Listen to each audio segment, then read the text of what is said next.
Hijaunya lembah, hijaunya lereng pegunungan. Seri 5 Pelangi di Langit Singasari. Cerita, Esa Mintarja. Audiobook, novel silat. Bab 157. Sementara itu, sebelum saudagar itu siap mengatur serangan berikutnya, Mahisa Pukatlah yang justru menyerangnya. Kaki anak muda itu berputar menebas lambung. Tetapi saudagar itu pun masih mampu menghindarinya pula. Namun Mahisa Pukat justru memburunya. Satu loncatan panjang dengan kaki menyamping. Begitu cepat menggapai dada, sehingga saudagar itu justru meloncat selangkah surut. Pertempuran yang baru sejenak itu, membuat saudagar kaya itu semakin marah. Ternyata anak muda itu memang memiliki bekal ilmu yang cukup tinggi. Sementara Ki Saudagar bertempur melawan Mahisa Pukat, Ki Buyut yang menguasai lingkungan arena perkelahian itu mulai bergeser mendekati arena. Namun Ki Buyut dari seberang jalan justru berkata, "Sudahlah Ki Buyut. Sebaiknya kita menjadi penonton yang baik. Jika kita melibatkan diri, maka akibatnya akan menjadi sangat buruk. Kabuyutan kita akan saling bermusuhan. Dimanapun orang dari lingkungan Ki Buyut bertemu dengan orang dari lingkunganku, tentu akan berkelahi. Karena itu, sebaiknya kita tidak berbuat apa-apa sekarang ini. Kewajiban kita adalah justru memisahkan mereka yang berkelahi, jika mereka bersedia." Ki Buyut menarik nafas dalam-dalam. Ia mengerti maksud Ki Buyut seberang jalan, sehingga karena itu, maka ia pun masih saja berdiri termangu-mangu. Sementara itu, pertempuran pun semakin lama menjadi semakin seru. Masing-masing yang menjajaki kemampuan lawannya, telah mulai meningkatkan ilmunya ke tataran yang semakin lama menjadi semakin tinggi. Namun saudagar kaya itu pun menjadi semakin heran pula terhadap lawannya yang masih muda itu. Sebagai seorang saudagar yang terbiasa berkeliling dari satu ke tempat yang lain, ia memiliki pengalaman yang luas. Namun di rumahnya sendiri, tiba-tiba saja telah bertemu dengan seorang anak muda yang mampu bertahan terhadap ilmunya untuk beberapa lama. Bahkan meskipun ia mulai meningkatkan ilmunya, anak muda itu masih juga mampu mengimbanginya. Ki Saudagar mengumpat kasar. Sementara Mahisa Pukat telah meningkatkan ilmunya pula sehingga saudagar kaya itu tidak segera mampu mengalahkannya. Dalam pada itu, kedua orang buyut yang menyaksikan pertempuran itu pun menjadi berdebar-debar. Mereka menyadari bahwa kedua orang yang bertempur itu telah mulai melepaskan kemampuan ilmu masing-masing. Ki Saudagar tidak sekedar bertempur dengan kekuatan wadaknya. Tetapi ia mulai melepaskan tenaga cadangan di dalam dirinya pula. Namun demikian, anak muda yang melawannya itu tidak segera terlempar dari arena dan jatuh terbanting di tanah. Tetapi anak muda itu masih juga selalu mengimbanginya. Seakan-akan seberapa kekuatan dan kemampuan Ki Saudagar meningkat, anak muda itu pun mampu mengimbanginya pula. Anak saudagar kaya serta anak Ki Buyut di seberang jalan itu pun termangu-mangu pula. Anak saudagar kaya yang terlalu yakin akan kelebihan ayahnya sehingga membuatnya menjadi sombong dan sewenang-wenang didukung oleh kekayaan yang melimpah, menjadi cemas melihat pertempuran itu. Ia tidak melihat ayahnya mendesak anak muda itu. Memburunya, memukulnya habis-habisan sehingga anak itu menjadi pingsan. Tetapi beberapa kali justru ayahnya harus berloncatan menghindari serangan lawannya yang cepat dan berbahaya. Sehingga dengan demikian maka kedua orang yang bertempur itu pun nampaknya saling mendesak dan saling menghindar. Namun bagi Mahisa Semu, pertempuran itu masih baru berada pada tataran yang paling bawah. Mahisa Pukat masih akan dapat meningkatkan kemampuannya berlapis-lapis jika ia menghendaki. Tetapi saudagar itu pun masih belum memanjat pada tataran tertinggi dari ilmunya. Ia masih meningkatkan tataran kemampuan selapis demi selapis, sehingga demikian, saudagar itu ingin mengetahuinya, sampai lapisan yang manakah kemampuan anak muda yang telah berani menghinanya itu. Namun lapis demi lapis sudah dilaluinya, anak muda itu masih saja mampu mengimbanginya. Bahkan anak muda itu semakin lama justru menjadi semakin garang. Saudagar itu mulai menjadi gelisah. Ia tidak lagi dapat menganggap anak muda itu sebagai anak ingusan. Bahkan ia mulai cemas bahwa ia akan mengalami kesulitan menghadapinya. Anak ini memang aneh, berkata saudagar itu di dalam hatinya. Dengan demikian, saudagar itu menjadi tidak sabar lagi. Ia tidak lagi meningkatkan ilmunya selapis demi selapis. Dalam kegelisahannya, ia langsung ingin mengetahui, apakah ia akan dapat mengalahkan anak muda itu atau tidak. Karena itulah, maka tiba-tiba saja serangan saudagar itu menghentak mendesak Mahisa Pukat. Beberapa langkah Mahisa Pukat meloncat surut. Ia tidak siap menghadapi serangan yang tiba-tiba saja dilontarkan dengan segenap tenaga dan kemampuan. Bahkan telah mengangkat segenap tenaga di dalam dirinya. Namun ternyata bahwa saudagar kaya itu masih harus mengumpat. Mahisa Pukat yang meloncat beberapa langkah surut itu dengan cepat menyesuaikan dirinya. Ia pun telah meningkatkan ilmunya mengimbangi kemampuan saudagar itu. Bahkan Mahisa Pukat yang menyadari bahwa saudagar itu ingin segera menghabisinya, maka ia pun telah berusaha mendesaknya pula. Mahisa Pukat pun ingin dengan cepat menyelesaikan pertempuran itu. Tetapi ternyata bahwa Mahisa Pukat pun harus menghadapi satu kekuatan ilmu yang tinggi. Saudagar yang menyadari bahwa kekuatan dan kemampuannya tidak akan mampu mengatasi lawannya yang muda itu, maka ia pun telah membangunkan ilmu pamungkasnya. Dengan tangkasnya saudagar itu telah mengambil jarak. Kemudian berdiri tegak dengan kaki renggang. Kedua tangannya terjulur ke depan, namun kemudian kedua telapak tangannya pun dikatupkannya. Saudagar itu pun kemudian maju selangkah demi selangkah mendekati Mahisa Pukat yang termangu-mangu. Kedua telapak tangan yang dikatupkannya itu pun kemudian digerakkannya. Kedua telapak tangan itu saling menggosok perlahan-lahan. Mahisa Pukat melihat asap tipis mengepul dari antara kedua tangan saudagar kaya itu. Bahkan kemudian tangan saudagar itu semakin lama menjadi semakin merah membara. Semua orang yang melihatnya menjadi berdebar-debar. Anak Ki Buyut itu pun menjadi gelisah. Anak muda itu turun ke gelanggang sekedar membantunya. Namun ialah yang kemudian akan mengalami bencana yang paling berat. Jika tangan yang membawa itu menyentuh tubuhnya, maka bagian tubuh itu pun akan menjadi hangus karenanya, sebagaimana kulit yang tersentuh bara api yang panasnya melampaui bara api tempurung kelapa. Tetapi anak Ki Buyut itu tidak dapat berbuat apa-apa. Ia merasa bahwa ia pun tidak akan dapat menahan ilmu yang mengerikan itu. Bahkan ayahnya pun tidak. Satu-satunya cara untuk mengalahkannya adalah melawan saudagar kaya itu bersama-sama. Namun di tempat itu ada pula Ki Buyut dari sebelah justru yang menguasai lingkungan tempat pertempuran itu terjadi. Jika ia ikut campur dengan beberapa orang yang ada, maka orang-orang kebuyutannya pun akan ikut campur pula. Dengan demikian maka anak Ki Buyut itu menjadi semakin gelisah. Apalagi ia sadar bahwa ia tidak dapat berbuat apa-apa sama sekali. Tetapi ternyata pertempuran itu segera berakhir. Mahisa Semu memang menjadi berdebar-debar pula melihat tangan yang merah membara. Tetapi ia tidak begitu yakin bahwa tangan yang membara itu akan mampu menyentuh tubuh Mahisa Pukat. Mahisa Pukat sendiri memang tidak menjadi gelisah melihat ilmu yang menggetarkan itu. Baginya, ilmu itu masih belum berada di luar kemungkinan untuk melawannya. Namun Mahisa Pukat masih tidak ingin menghancurkan lawannya dengan ilmunya yang mampu dilontarkannya dari jarak jauh. Ia pun tidak mempergunakan ilmu yang dapat menghisap kekuatan ilmu lawannya yang bertangan bara itu.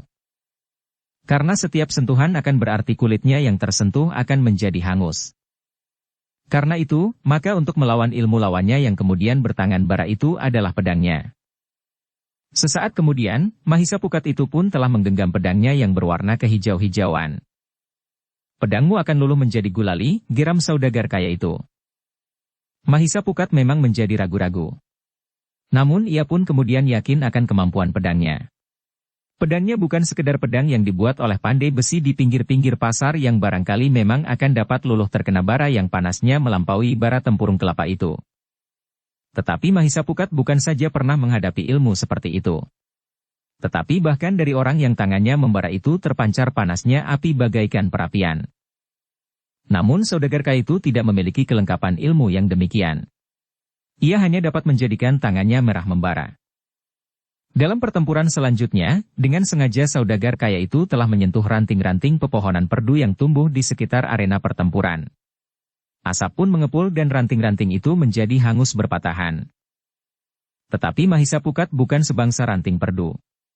Karena itu maka tangan saudagar kaya itu tidak dengan serta-merta mampu menggapainya sebagaimana ia menggapai ranting-ranting perdu itu. Bahkan sejenak kemudian, maka pedang Mahisa Pukat pun telah berputaran.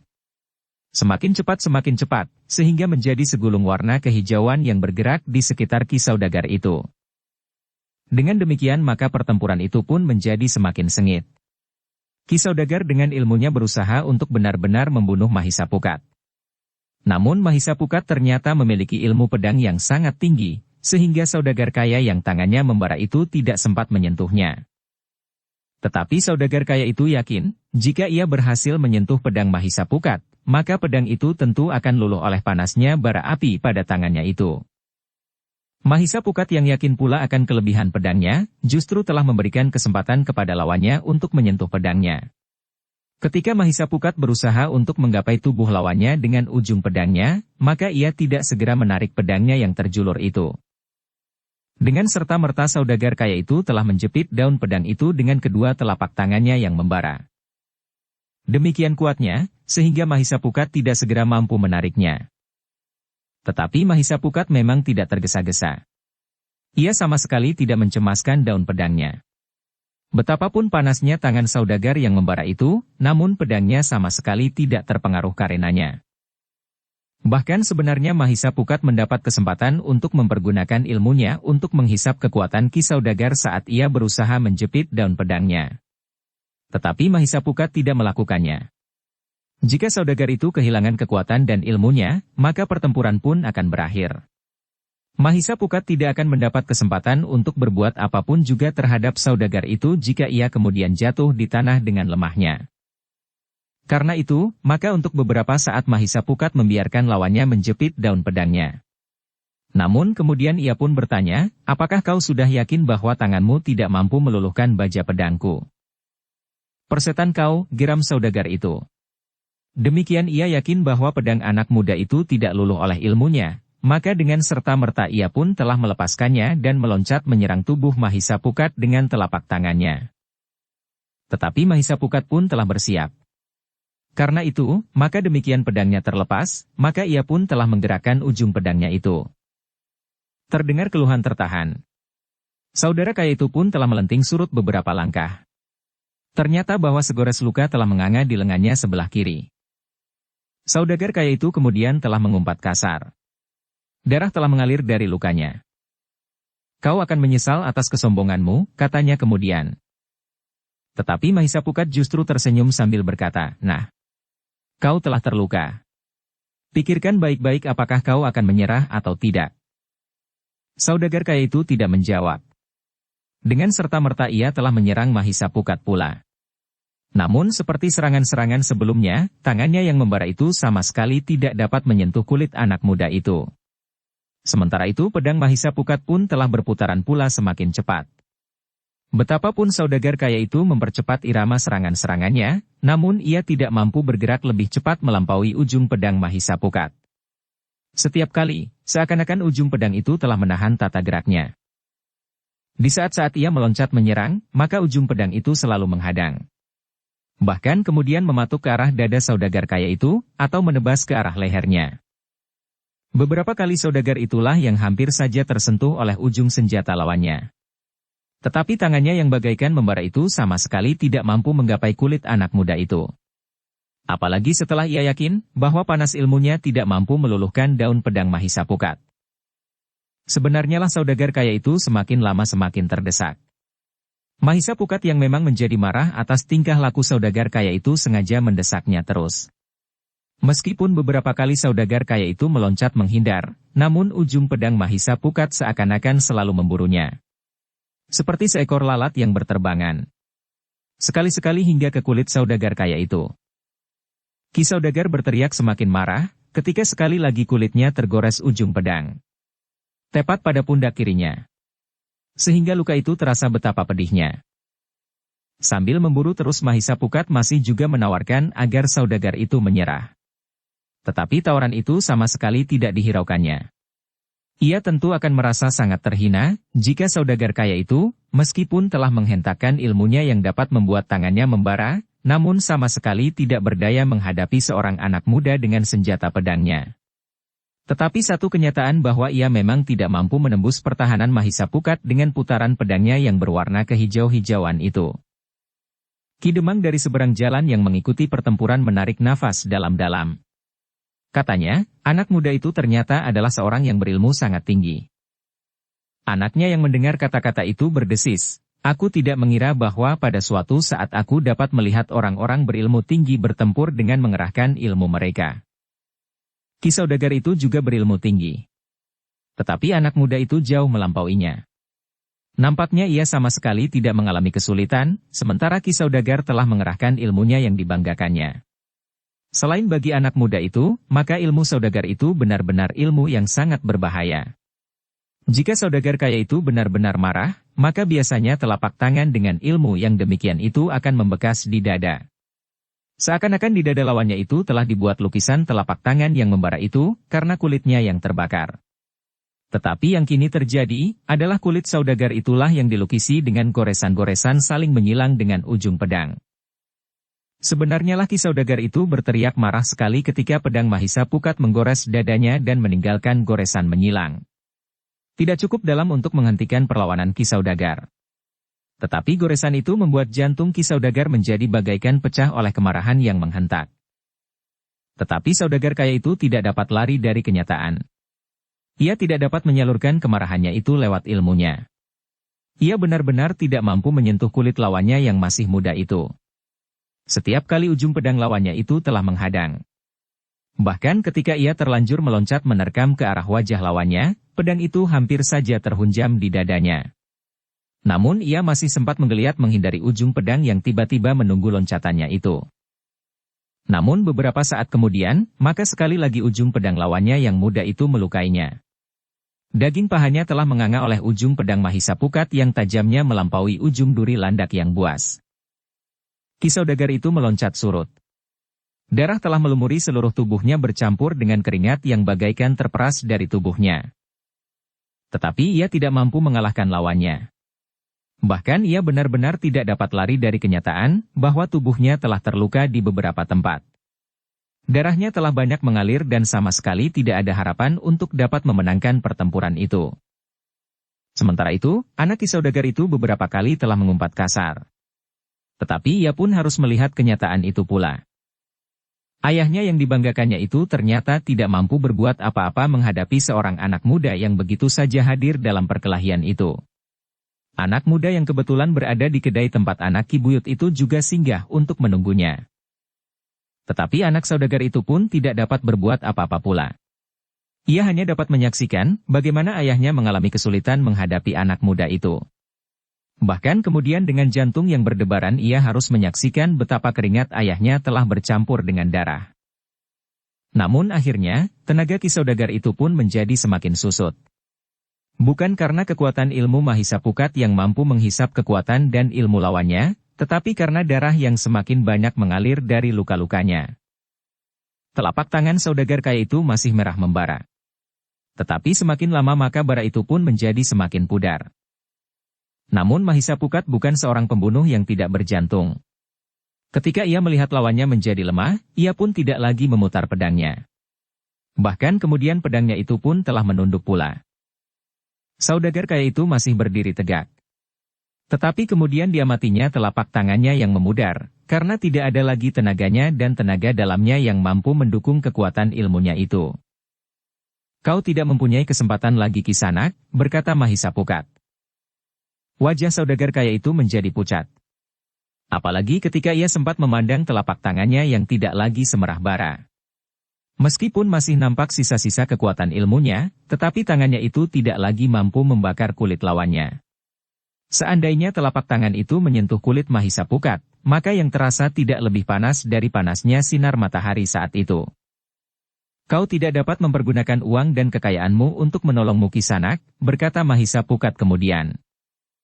Jawaban Ki Saudagar itu tidak terduga oleh Mahisa Pukat dan bahkan oleh orang-orang yang ada di sekitar arena. Katanya, iya. Kisanak. Kau benar. Uang dan kekayaanku dalam keadaan seperti ini tidak dapat menolongku. Tidak dapat menyelamatkan aku seandainya kau akan membunuhku. Karena itu, maka aku akan merelakan umurmu kepadamu. Mahisa Pukat menarik nafas dalam-dalam. Katanya, Ki Buyut kedua-duanya. Kalian dengar apa yang dikatakan oleh Ki Saudagar. Ia sudah menyerah. Di luar sadar kedua orang buyut itu pun mengangguk.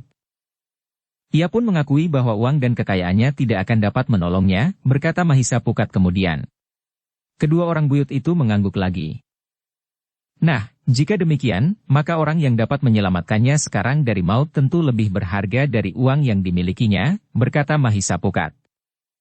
Kedua orang buyut itu termangu-mangu. Sementara Mahisapukat bertanya kepada Ki Saudagar, bukankah begitu Ki Saudagar?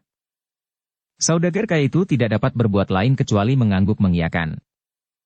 Baiklah, berkata Mahisapukat, aku tidak akan membunuhmu. Tetapi ingat kata-katamu, bahwa kau masih menghargai nyawamu lebih tinggi dari uang dan harta bendamu. Karena itu, jika kemudian nyawamu masih tinggal di dalam tubuhmu, kau tidak boleh lagi menyandarkan hidupmu pada harta benda dan kekayaanmu, seakan-akan dengan kekayaanmu kau dapat berbuat apa saja. Gegeduk yang kau upah itu pun tidak dapat menyelesaikan persoalan. Kau sendiri yang berilmu tinggi, juga tidak dapat berbuat apa-apa, padahal harta dan kekayaanmu tidak dapat dihitung lagi. Saudagar itu mengangguk lagi sambil berkata, aku mengerti. Karena itu pergunakanlah harta dan kekayaanmu sebaik-baiknya. Ingat, jika kau sekarang mati, kau tidak akan dapat membawanya, berkata Mahisapukat pula.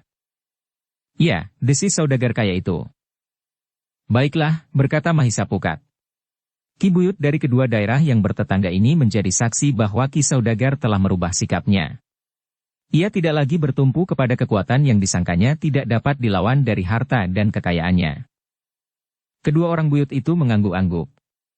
Sementara Mahisapukat pun berkata selanjutnya kepada Ki Saudagar, karena itu, kau harus mempergunakan harta kekayaanmu untuk tujuan yang baik, yang bermanfaat bagi orang-orang yang di dalam hidupnya seakan-akan tidak pernah menikmati kesenangan sama sekali. Bukan sebaliknya kau pergunakan harta dan kekayaanmu untuk menyakiti hati sesamamu yang tidak mempunyai harta dan kekayaan seperti yang kau miliki. Ki Saudagar yang masih dilumuri keringat bercampur darah itu mengangguk. Nah, berkata Mahisapukat kepada anak Ki Saudagar itu. Rawat ayahmu baik-baik. Ia masih diperlukan oleh keluargamu. Ia masih harus bekerja untuk menghidupimu. Anak Saudagar kaya itu termangu-mangu. Rasa-rasanya harga dirinya benar-benar telah jatuh dan terinjak sama sekali. Namun ayahnya itu berkata, kau dengar kata-katanya? Anaknya itu mengangguk. Bawa aku pulang. Undang anak muda itu datang ke rumah kami. Aku ingin menghormati orang yang telah mengalahkan aku dalam usianya yang masih sangat muda itu, berkata Saudagar kaya yang menjadi sangat lemah itu. Lukanya yang paling dalam justru luka di pahanya. Karena luka di dada, di pundak, lengan dan goresan-goresan lain seakan-akan hanya melukai kulitnya saja meskipun darah masih juga menitik dari luka itu. Anaknya masih saja ragu-ragu. Namun akhirnya ia pun berkata, Kisanak. Ayah minta kau bersedia singgah di rumah kami. Tetapi Mahisapukat menggeleng sambil menjawab, maaf Kisanak. Aku dalam perjalanan yang tergesa-gesa. Karena itu, aku tidak dapat singgah meskipun hanya sebentar. Aku mengucapkan terima kasih atas kesempatan yang Kisanak berikan kepadaku. Jangan menolak anak muda, suara Ki Saudagar itu hampir tidak dapat didengarnya. Namun Mahisapukat menjawab, kau memerlukan perawatan segera. Pada kesempatan lain aku akan singgah ke rumahmu. Saudagar itu menarik nafas dalam-dalam. Tetapi wajahnya yang pucat dan lesu itu membayangkan kekecewaan hatinya. Sementara itu Mahisapukat pun berkata, bawa ayahmu pulang segera.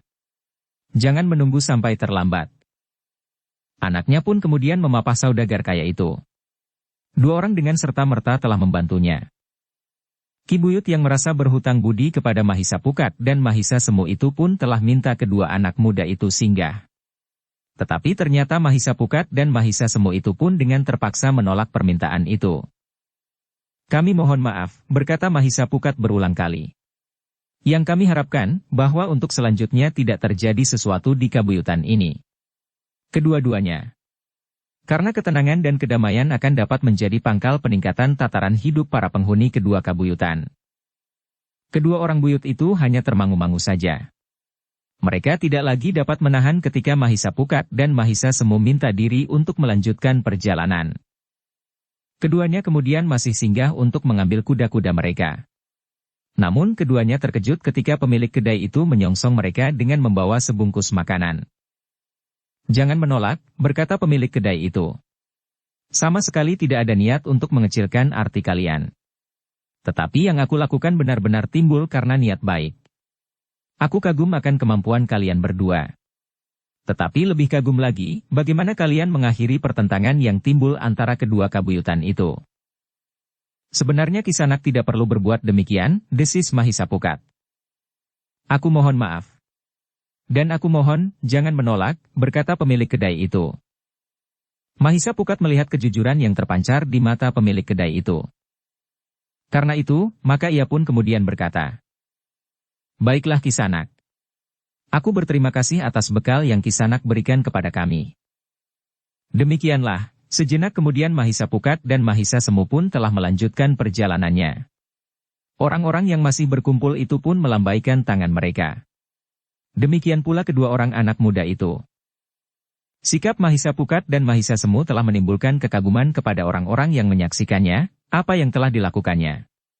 Bahkan saudagar kaya itu pun merasa bahwa sulit baginya untuk menemukan orang-orang seperti itu lagi.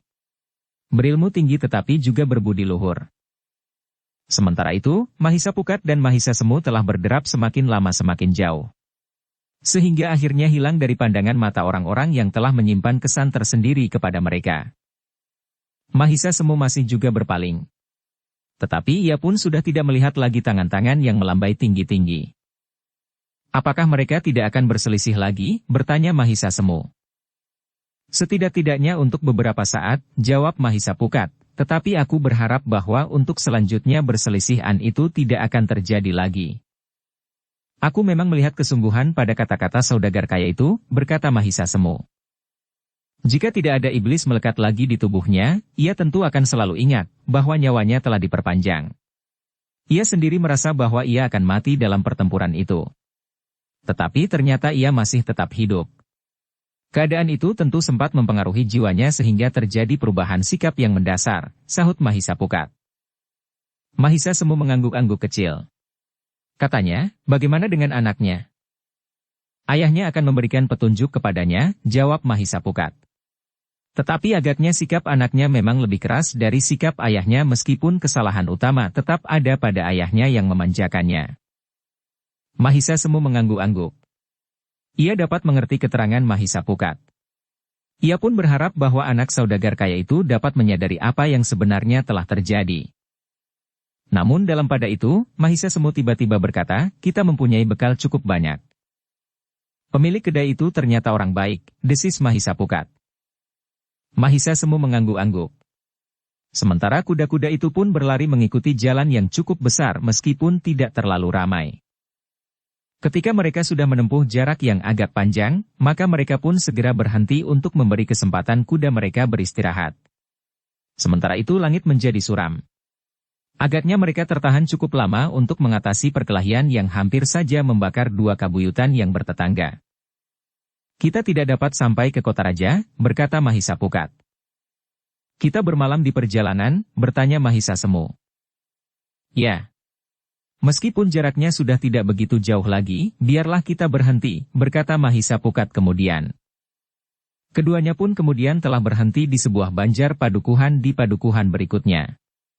Kepada penunggu banjar Mahisa Pukat menyatakan permintaannya apakah keduanya dapat berhenti dan bermalam di banjar itu. Penunggu banjar itu ragu-ragu. Namun kemudian orang itu pun berkata, "Baiklah. Tetapi tempatnya tidak begitu baik." "Ah," desis Mahisa Pukat, "tempat itu sudah jauh dari pantas bagi kami berdua." Keduanya kemudian telah mengikat kuda mereka di sebelah banjar padukuhan itu. Oleh penunggu banjar itu, keduanya mendapat tempat di serambi sebelah kanan. Tempatnya memang terbuka sehingga angin malam yang dingin akan berhembus mengipasi tubuh mereka. Namun keduanya memiliki pengalaman mengembara. Mereka terbiasa tidur dimanapun juga. Bahkan di tempat-tempat terbuka. Dengan demikian maka serambi itu memang cukup pantas bagi keduanya. Apalagi ketika kemudian, setelah malam menyelimuti padukuhan itu, hujan pun mulai turun. Semakin lama semakin lebat, sehingga keduanya merasa sangat berterima kasih dapat berlindung di bawah atap serambi banjar itu. Bahkan atas izin penunggu banjar itu, mereka telah menempatkan kuda mereka di bawah teritis sehingga sedikit terlindung dari air hujan yang deras, di dinginnya malam yang basah. Penunggu banjar itu telah membawa ketela rebus kepada Mahisa Pukat dan Mahisa Semu. Bahkan ia pun sempat untuk ikut duduk di serambi itu beberapa lama. Penunggu banjar itu heran ketika Mahisa Pukat dan Mahisa Semu membuka bekal yang mereka dapat dari pemilik kedai di tempat yang hampir saja terbakar oleh permusuhan itu. Pemilik kedai yang baik, desis penunggu banjar ketika ia diberitahu dari mana asal bekal mereka itu. Silahkan Kisanak. Mahisa Pukat mempersilahkan. Di samping ketela rebus yang dibawa oleh penunggu banjar itu, mereka juga menghadapi sebungkus makanan yang bermacam-macam jenisnya. Menjelang tengah malam, maka penunggu banjar itu berkata, "Sudahlah Kisanak. Kalian harus beristirahat. Beristirahatlah. Aku juga sudah mulai mengantuk." Namun sebelum penunggu banjar itu beranjak dari tempatnya, mereka mendengar jerit tertahan seorang perempuan. "Apa itu?" justru penunggu banjar itu bertanya. Mahisa Pukat dan Mahisa Semu termangu-mangu. Ternyata suara itu terdengar lagi di sela-sela deru air hujan yang lebat di atas banjar itu. Ternyata beberapa saat kemudian, beberapa orang laki-laki telah memasuki halaman banjar itu dan langsung naik ke pendapa. Mereka telah membawa seorang perempuan yang nampaknya berusaha untuk melawan.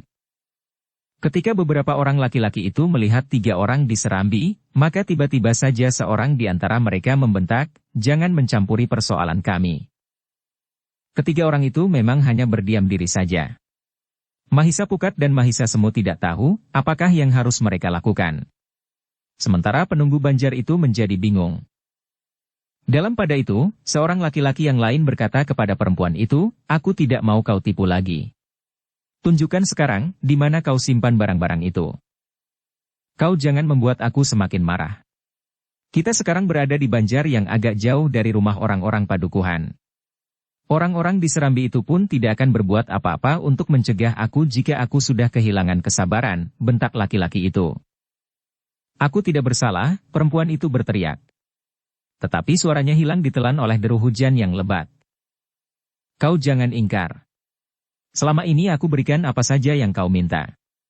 Ternyata semua yang aku berikan kepadamu itu kau berikan pula kepada seorang laki-laki. Nah, di mana rumah orang itu? Semua barang-barangku tentu tersimpan di sana.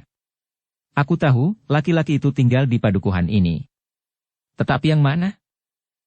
"Bohong, semua itu bohong," teriak perempuan itu pula. "Jika demikian, di mana perhiasan itu?" Perempuan itu masih saja berteriak. "Perhiasan itu adalah perhiasanku sendiri. Barang-barang itu barang-barangku sendiri. Aku membeli semuanya itu," jawab laki-laki itu. "Tetapi barang itu sudah kau berikan kepadaku. Barang-barang itu telah menjadi milikku. Terserah kepadaku, apakah barang-barang itu aku jual, atau aku buang ke sungai atau untuk apapun," suara perempuan itu meninggi. "Kau tidak menghargai pemberianku," geram laki-laki itu. "Itu terserah kepadaku," jawab perempuan itu. "Kau memang iblis betina. Baik, baik. Jika demikian, kau tidak boleh pulang ke rumah itu lagi. Rumah itu adalah rumahku. Sebenarnya aku ingin memberikan rumah itu kepadamu. Tetapi aku urungkan niatku," berkata laki-laki yang marah itu. "Rumah itu sudah rumahku," teriak perempuan itu. "Ingat, jika kau berani menginjakkan kakimu di halaman rumah itu, apalagi bersama-sama dengan laki-laki itu, maka kau akan aku bunuh bersama-sama dengan laki-laki itu. Sekarang tunjukkan di mana rumahnya. Aku akan menyerahkan kau kepadanya," teriak laki-laki itu. "Tidak. Kau akan menipuku. Kau akan berbuat jahat kepadanya," sahut perempuan itu tidak kalah kerasnya. Lalu katanya, "Jika kau ingin membunuh, bunuh aku. Aku tidak mau mengotori tanganku dengan darah iblis betina seperti kau ini," jawab laki-laki itu. Lalu katanya kepada kawan-kawannya, "Kita tinggalkan perempuan itu di sini. Ia sudah berada di banjar padukuhan laki-laki yang diberinya apa yang aku berikan kepadanya. Aku tidak peduli lagi apa yang akan dilakukannya." Demikianlah, maka beberapa orang laki-laki itu telah meninggalkan banjar itu menyusup dalam hujan yang lebat. Mahisa Pukat, Mahisa Semu dan penunggu banjar itu benar-benar tidak mencampuri persoalan mereka. Namun ketika beberapa orang laki-laki itu telah pergi, sedangkan perempuan itu menangis di pendapa banjar, maka penunggu banjar itu pun telah melangkah naik ke pendapa mendekatinya. "Apa yang sebenarnya telah terjadi?" bertanya penunggu banjar itu. "Aku diusirnya dari rumah," jawab perempuan itu. "Ia menuduh yang bukan-bukan. Tetapi apakah benar, bahwa barang-barang yang dibelinya untukmu kau berikan kepada orang lain, bertanya penunggu Banjar itu. Barang-barang itu sudah aku. Terserah kepadaku, jawab perempuan itu di sela-sela isaknya. Jangan begitu. Kau menyakiti hatinya. Jika ia memberimu apa saja, itu tentu ada pamrihnya, berkata penunggu Banjar itu. Ia telah mendapatkan apa yang ia inginkan dariku. Aku telah memberikan apa yang ia kehendaki, jawab perempuan itu. Tetapi tentu tidak sedangkal itu. Ia tentu memerlukan kesetiaanmu. Apakah ia beristri yang lain? Bertanya penunggu Banjar itu. Tidak, jawab perempuan itu. Jika demikian, maka kau adalah satu-satunya istrinya yang diharapkan setia kepadanya, berkata penunggu Banjar itu. Aku belum istrinya, jawab perempuan itu. Meskipun belum, tetapi ia tentu akan memperlakukan kau sebagai istrinya karena ia memang belum beristri, berkata penunggu Banjar itu. Ia tahu bahwa aku tidak ingin menjadi istrinya. Aku menolak ketika ia mengajak aku meresmikan perkawinan, berkata perempuan itu. Jika demikian, maka kau memang seorang perempuan yang tidak tahu diri, geram penunggu Banjar itu. Nah, jika demikian, pergilah kepada laki-laki yang kau beri apa yang kau terima dari seorang yang telah kau peras itu. Perempuan itu termangu-mangu sejenak. Katanya kemudian, aku tidak berani. Malam terlalu gelap dan hujan sangat lebat. Sebaiknya kau tidak bermalam di Banjar ini, berkata penunggu Banjar yang menjadi tidak senang kepada perempuan itu. Aku takut pergi, berkata perempuan itu. Jika demikian, biarlah aku panggil saja laki-laki itu. Aku tentu mengenalnya jika ia penghuni padukuhan ini, berkata penunggu Banjar itu pula. Kau tidak perlu memanggilnya. Antar saja aku ke rumahnya, berkata perempuan itu. Bukankah dengan demikian, kau tidak perlu membawa orang itu kemari? Dukung channel Novel Silat dengan subscribe, follow, like, komen dan share. Aku tidak mau mengantarmu. Aku tidak mau berjalan di malam hari begini dalam keadaan hujan bersamamu, jawab penunggu Banjar itu. Lalu katanya pula, sebut nama laki-laki itu. Perempuan itu ragu-ragu. Namun kemudian ia menyebut nama, Panangkil. Namanya Panangkil. Panangkil, penunggu Banjar itu terkejut.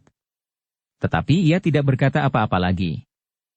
Ya, kenapa? Bertanya perempuan itu. Penunggu Banjar itu menarik nafas dalam-dalam. Katanya, tidak apa-apa. Tetapi rumahnya agak jauh. Karena itu, bawa aku ke sana, minta perempuan itu. Tidak. Aku tidak mau, jawab penunggu Banjar itu sekali lagi. Perempuan itu memang menjadi heran, kenapa penunggu Banjar itu lebih senang memanggilnya daripada membawanya kepada laki-laki itu. Tetapi bagaimanapun juga ia memaksa, tetapi penunggu Banjar itu tetap tidak mau membawanya.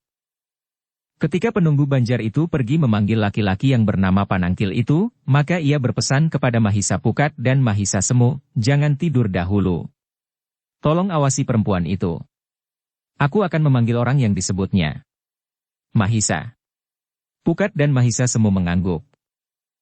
Aku akan menunggumu kembali, desis Mahisa Pukat. Demikianlah. Maka penunggu Banjar itu pun telah mengenakan caping belarak yang lebar dan turun ke halaman. Malam memang gelap sekali, sehingga sejenak kemudian, penunggu Banjar itu sudah tidak nampak lagi sebelum orang itu keluar dari regol halaman. Mahisa Pukat dan Mahisa Semu tidak beranjak dari tempatnya. Lampu Banjar yang berkeredipan memang mampu menggapai sampai ke serambi. Tetapi perempuan itu tidak dapat melihat dengan jelas kedua orang yang berada di serambi itu. Di pendapa perempuan itu duduk kedinginan. Pakaiannya memang basah oleh hujan. Tetapi ia tidak beringsut dari tempat duduknya. Dengan demikian maka mereka saling berdiam diri. Mahisa Pukat dan Mahisa Semu tidak menyapanya dan perempuan itu pun tidak berbicara apapun. Namun justru dengan demikian maka suasana terasa menjadi tegang. Ternyata mereka memerlukan waktu yang agak lama untuk menunggu. Baru beberapa saat kemudian, penunggu Banjar itu kembali bersama seorang laki-laki yang bertubuh tinggi tegap dan kekar. Kakang, perempuan itu bangkit dan dengan tergesa-gesa menyongsong itu. Namun nampaknya sikap laki-laki itu dingin sekali, seperti dinginnya malam itu yang dibasahi oleh hujan yang lebat. Aku telah diusir dari rumahku Kakang, berkata perempuan itu. Kenapa? Bertanya laki-laki itu singkat. Hubungan di antara kita sudah diketahuinya. Bahkan ia tahu bahwa barang-barang dan perhiasan yang diberikan kepadaku telah aku berikan kepadamu, jawab perempuan itu. Lalu, sekarang apa yang kau kehendaki, bertanya laki-laki itu. Perempuan itu memang menjadi heran mendengar pertanyaan laki-laki yang bertubuh tinggi, tegap dan kekar itu. Karena itu, maka ia pun justru bertanya, kenapa kau bertanya seperti itu? Jadi, aku harus bertanya bagaimana, laki-laki itu masih bertanya lagi. Perempuan itu menjadi semakin heran. Maka katanya, aku tidak dapat pulang ke rumahku lagi. Karena itu, maka aku akan ikut ke rumahmu. Ke rumahku, laki-laki itu membelalakan matanya, itu tidak mungkin. Istriku akan marah. Kau beristri, perempuan itu hampir memekik. Ya. Kenapa? Kau heran, laki-laki itu justru bertanya. Kau tidak pernah mengatakannya sebelumnya, berkata perempuan itu. Aku tidak menganggap perlu untuk mengatakan hal itu kepadamu. Aku memang sudah beristri dan beranak 3 orang. Nah, kau sekarang sudah tahu. Karena itu, pulanglah. Jangan ganggu keluargaku, berkata laki-laki itu. Perempuan itu terkejut mendengar jawaban laki-laki itu. Dengan nada keheranan ia bertanya, maksudmu kau tidak mau menerima aku? Sudah tentu. Aku sudah beristri dan beranak. Aku mencintai istri dan anak-anakku. Kau harus mengerti itu, jawab laki-laki itu. Tetapi selama ini kau telah menerima pemberianku. Barang-barang berharga dan perhiasan. Semua yang aku terima telah aku berikan kepadamu, perempuan itu hampir berteriak. Terima kasih atas pemberianmu. Istri dan anak-anakku pun berterima kasih kepadamu, berkata laki-laki itu. Gila. Hanya begitukah tanggapanmu atas kedatanganku setelah aku diusir dari rumah itu? Perempuan itu berteriak semakin keras. Jadi apa lagi? Kau sudah tidak akan dapat memberi apa-apa lagi kepadaku. Kepada keluargaku, berkata laki-laki itu. Tetapi, jika aku memberikan barang-barang itu kepadamu, tentu kau tahu maksudku, perempuan itu menjadi semakin keras berteriak. Tetapi hujan masih saja tercurah dari langit, sehingga suara perempuan itu bagaikan hilang ditelan gemuruhnya bunyi hujan. Ya aku tahu. Dan aku telah memenuhinya. Bukankah itu namanya adil? Aku memberimu apa yang kau perlukan dan kau memberiku apa yang aku sekeluarga memerlukannya. Uang dan perhiasan itu. Istriku berterima kasih kepadamu, jawab laki-laki itu. Penunggu Banjar itu, bahkan Mahisa Pukat dan Mahisa Semu, terkejut mendengar jawaban itu. Seakan-akan sudah diatur sehingga perempuan itu seakan-akan dihadapkan pada jawabannya sendiri. Ternyata laki-laki itu bersikap sebagaimana ia bersikap kepada laki-laki yang telah meninggalkannya di Banjar itu. Untuk beberapa saat perempuan itu terbungkam.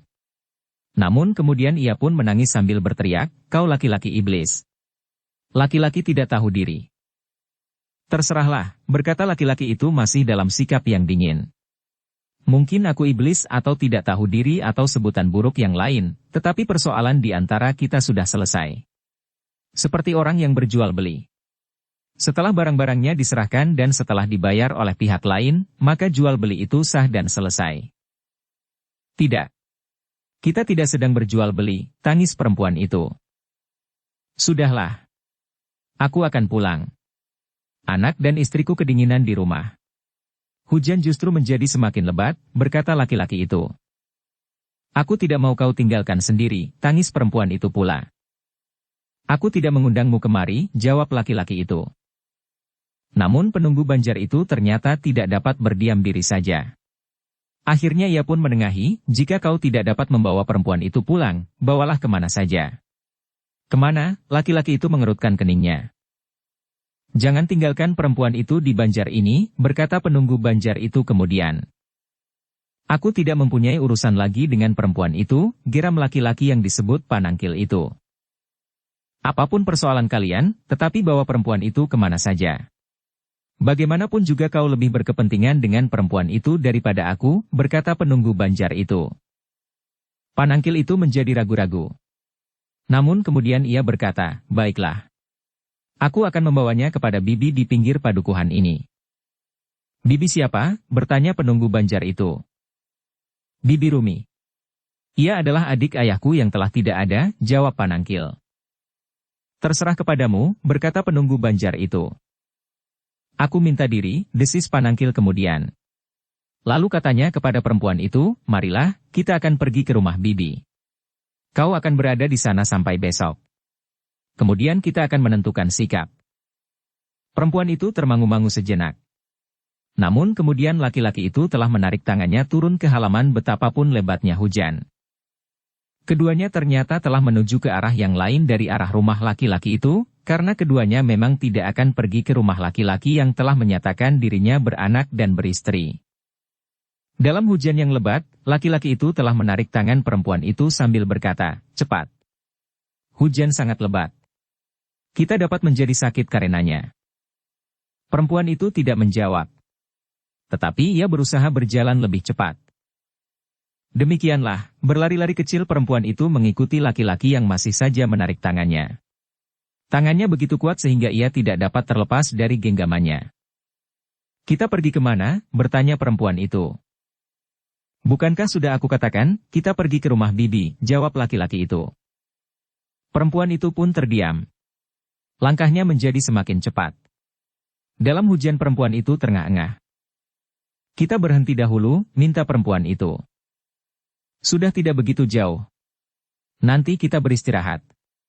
Kau dapat meminjam pakaian bibi dan menghangatkan badanmu di depan perapian sambil merebus air, berkata laki-laki itu. Perempuan itu berusaha untuk tetap berlari-lari kecil meskipun kakinya terasa mulai letih. Beberapa saat kemudian, perempuan itu terkejut. Ia justru berusaha berhenti sejenak. Meskipun suara hujan masih berbaur dengan suara angin, namun perempuan itu mendengar deru suara air yang mengalir deras. Suara apa itu? Bertanya perempuan itu. Sungai. Di situ ada sungai. Rumah bibi memang dekat dengan sebuah sungai. Mungkin sungai itu menjadi banjir karena hujan yang lebat. Nampaknya di bukit hujan sudah turun lebih lama sehingga sungai itu menjadi banjir. Suara hujan masih berbaur dengan suara angin, namun perempuan itu mendengar deru suara air yang... Perempuan itu mulai menjadi ragu-ragu. Namun laki-laki itu menariknya terus. Semakin lama deru sungai yang memang banjir itu terdengar semakin jelas. Gelap malam memang menjadi semakin pekat. Perempuan yang tidak begitu mengenal daerah itu tidak tahu bahwa di depan mereka ternyata terdapat sebuah sungai. Tepian sungai itu tidak landai seperti tempat penyeberangan yang sering dilihatnya. Tetapi tebing sungai itu cukup curam. Ketika sekali kilat menyambar, maka perempuan itu terkejut. Ia melihat tebing yang curam menganga. Di bawah nampak sungai yang meskipun tidak terlalu besar, tetapi airnya sedang banjir. Tentu tidak seorang pun yang akan dapat berenang menentang arus banjir itu. Perempuan itu tiba-tiba telah berusaha untuk meronta. Demikian tiba-tiba, sehingga tangannya memang terlepas. Dengan serta-merta ia mencoba untuk berlari menembus gelap dan hujan. Tetapi laki-laki itu berlari lebih cepat. Dengan segera perempuan itu pun telah dikuasainya kembali. Kau akan lari kemana? Geram laki-laki itu. Aku takut, suara perempuan itu gemetar. Kau tidak usah takut. Banjir itu akan menjadi kawanmu yang akrab, berkata laki-laki itu. Maksudmu, perempuan itu menjadi semakin ketakutan. Jangan menyesali perbuatanmu. Kau akan aku lemparkan ke dalam sungai itu, jawab laki-laki itu. Tidak. Tidak. Jangan, perempuan itu berteriak sekuat-kuatnya. Tetapi suaranya hilang ditelan deru hujan dan banjir. Laki-laki itu tiba-tiba tertawa. Suara tertawanya seperti suara tertawa iblis dari neraka. Katanya, kau sudah tidak mempunyai tempat lagi. Laki-laki itu sudah meninggalkanmu. Dan aku tidak memerlukanmu lagi. Riak banjir itulah yang kemudian akan memelukmu. Jangan. Jangan. Aku akan pergi. Aku tidak akan mengganggumu, tangis perempuan itu. Tetapi laki-laki itu membentaknya kasar, diam. Kau kira aku akan menjadi belas kasihan melihat wajahmu itu? Ih? Wajah iblis betina yang tidak tahu diri. Siapa yang mau menjadi suamimu? Perempuan laknat yang hanya pantas menjadi isi neraka. Kau akan merusak keluargaku, hi? Kau telah memeras laki-laki itu dan sekarang kau akan menyakiti hati istriku. Perempuan itu menjadi semakin ketakutan. Rasa-rasanya tangan-tangan iblis memang sudah mencekiknya ketika tangan-tangan laki-laki itu memegang lehernya. Kau boleh memilih. Mati aku cekik kemudian aku lemparkan ke sungai, atau aku lemparkan kau hidup-hidup, kemudian mati terbenam ke dalam banjir setelah kepalamu membentur-bentur tebing. Hi, pilih yang mana? Suara laki itu benar-benar seperti suara iblis. Kasihani aku. Aku mohon ampun. Aku tidak akan mengganggumu. Biar aku pergi kemana saja, tangis perempuan itu memelas. Tidak.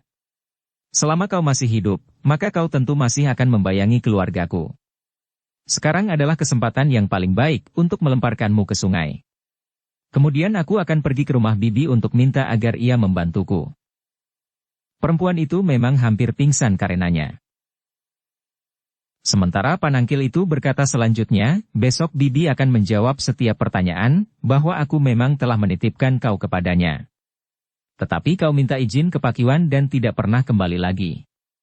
Bibi akan mencarimu dan bertanya kepada semua orang yang dijumpainya.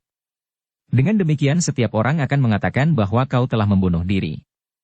Jika kemudian mayatmu diketemukan, maka semua orang akan memandang tubuhmu sambil berdesis bahwa perempuan laknat itu telah membunuh diri.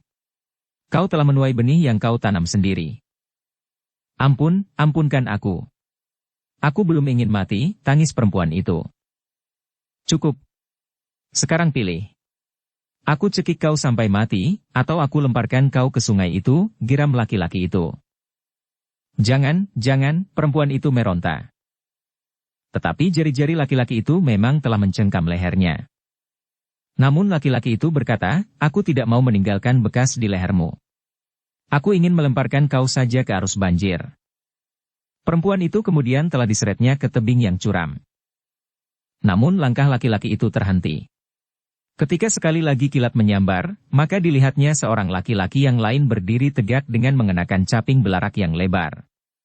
Setan, siapa kau? Geram Panangkil. Ingat-ingat. Namaku Mahisa Pukat.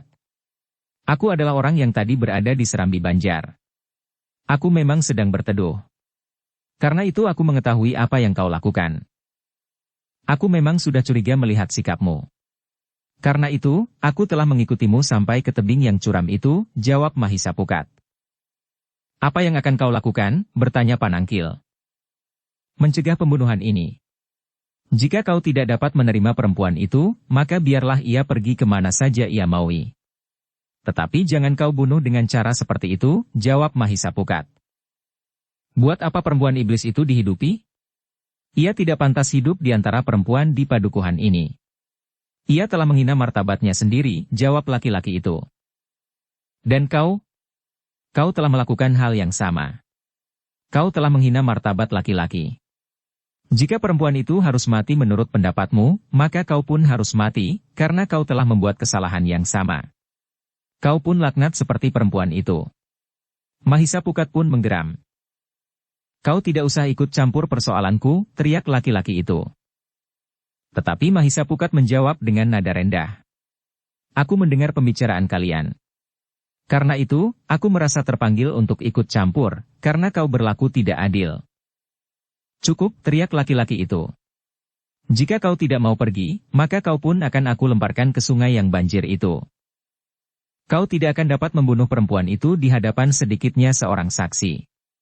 Jika aku pergi dan kau tetap melemparkan perempuan itu, maka aku akan dapat mengatakan kepada orang-orang padukuhan ini, bahkan kepada Ki Bekel, bahwa kau telah membunuh perempuan itu, berkata Mahisa Pukat.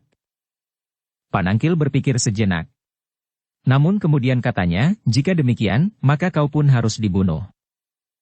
Jangan membuat persoalan dengan aku. Sebaiknya lepaskan saja perempuan itu. Biarkan saja ia pergi kemana ia ingin pergi. Ia sudah berjanji tidak akan mengganggumu lagi, berkata Mahisa Pukat. Tidak. Aku akan membunuhnya dan membunuhmu pula, geram laki-laki itu. Mahisa Pukat justru melangkah maju sambil berkata, tidak. Kau tidak akan membunuh siapapun. Adalah di luar dugaan ketika laki-laki itu tiba-tiba saja telah menyerang Mahisa Pukat. Agar perempuan itu tidak melarikan diri, maka perempuan itu telah dipukulnya dengan keras sekali sehingga perempuan itu menjadi pingsan. Mahisa Pukat memang sudah bersiaga. Karena itu, maka serangan itu sama sekali tidak mengejutkannya.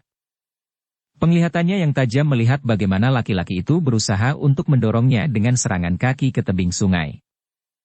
Tetapi serangan itu sama sekali tidak menyentuh sasaran. Dengan tangkasnya Mahisa Pukat telah menghindar. Sementara itu, agar perempuan yang pingsan dalam hujan yang lewat tidak membahayakan jiwanya, maka Mahisa Semu telah dengan diam-diam mengambil perempuan itu dan membawanya ke bawah pepohonan. Dipangkasnya sebatang pohon pisang untuk melindungi wajah perempuan itu dari guyuran air yang deras. Namun kemudian Mahisa Pukat telah melemparkan caping belaraknya yang lebar kepada Mahisa Semu sambil berkata, "Pakailah." "Siapa orang itu?" bertanya Panangkil. "Aku tidak sendiri di Serambi. Kau lihat itu." "Biarlah ia menolong perempuan yang kau pukul sampai pingsan itu," jawab Mahisa Pukat. Panangkil benar-benar menjadi marah. Dengan segenap kemampuannya ia telah menyerang Mahisa Pukat. Namun Mahisa Pukat memang bukan lawannya.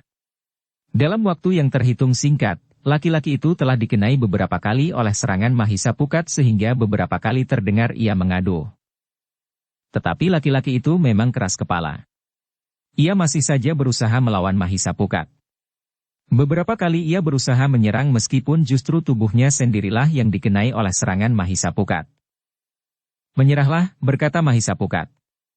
"Kau akan kami bawa ke Banjar bersama perempuan itu. Persoalanmu akan menjadi persoalan yang akan diselesaikan oleh Ki Bekel." "Tidak. Aku tidak mau," teriak laki-laki itu. "Kau dan perempuan itu harus mati."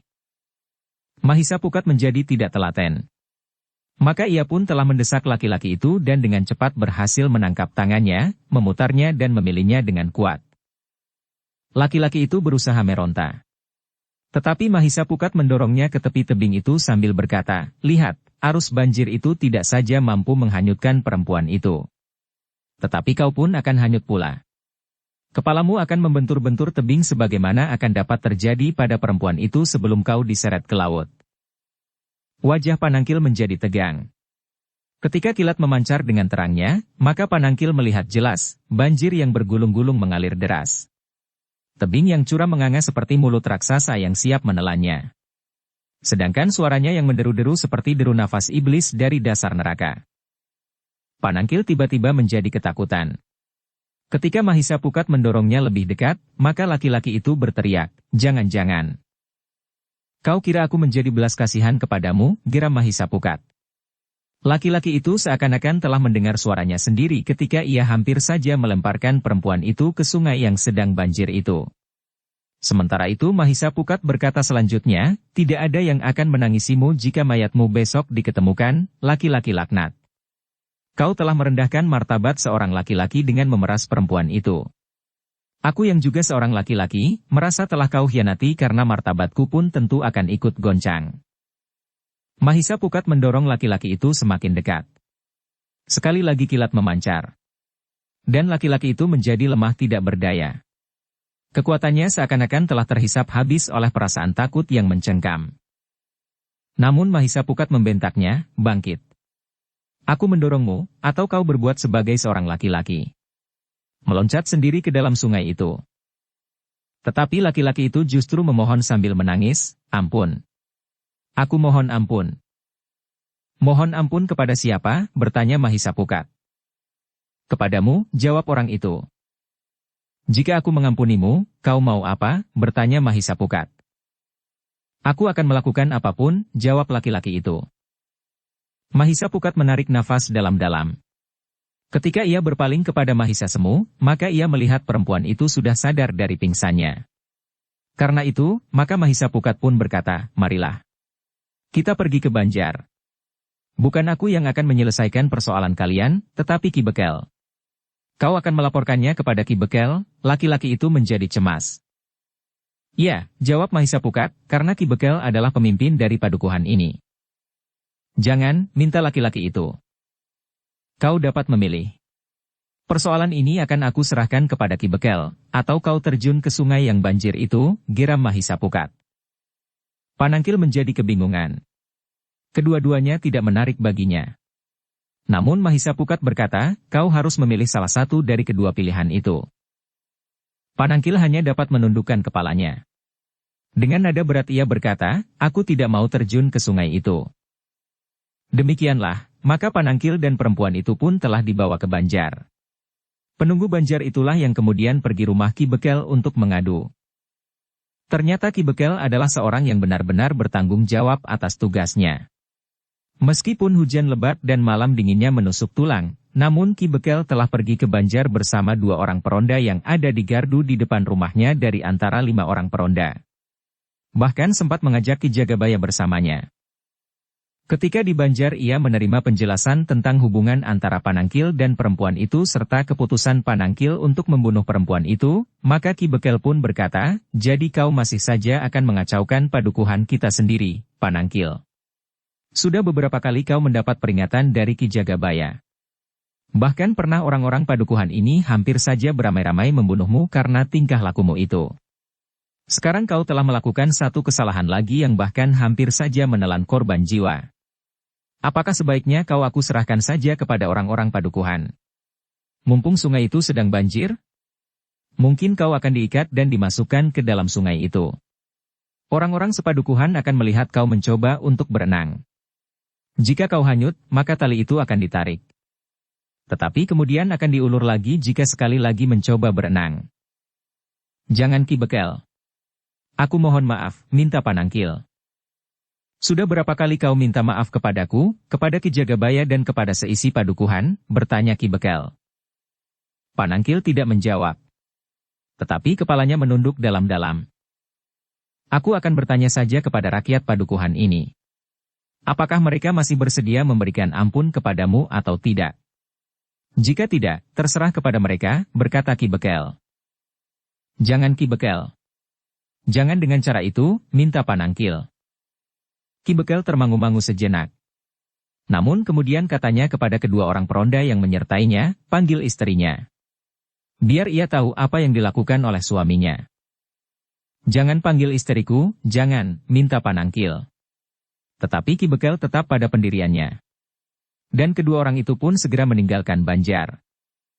Ketika perempuan itu dengan pakaian yang basah meskipun ia memakai caping belarak yang besar, sampai ke Banjar, maka ia menjadi heran.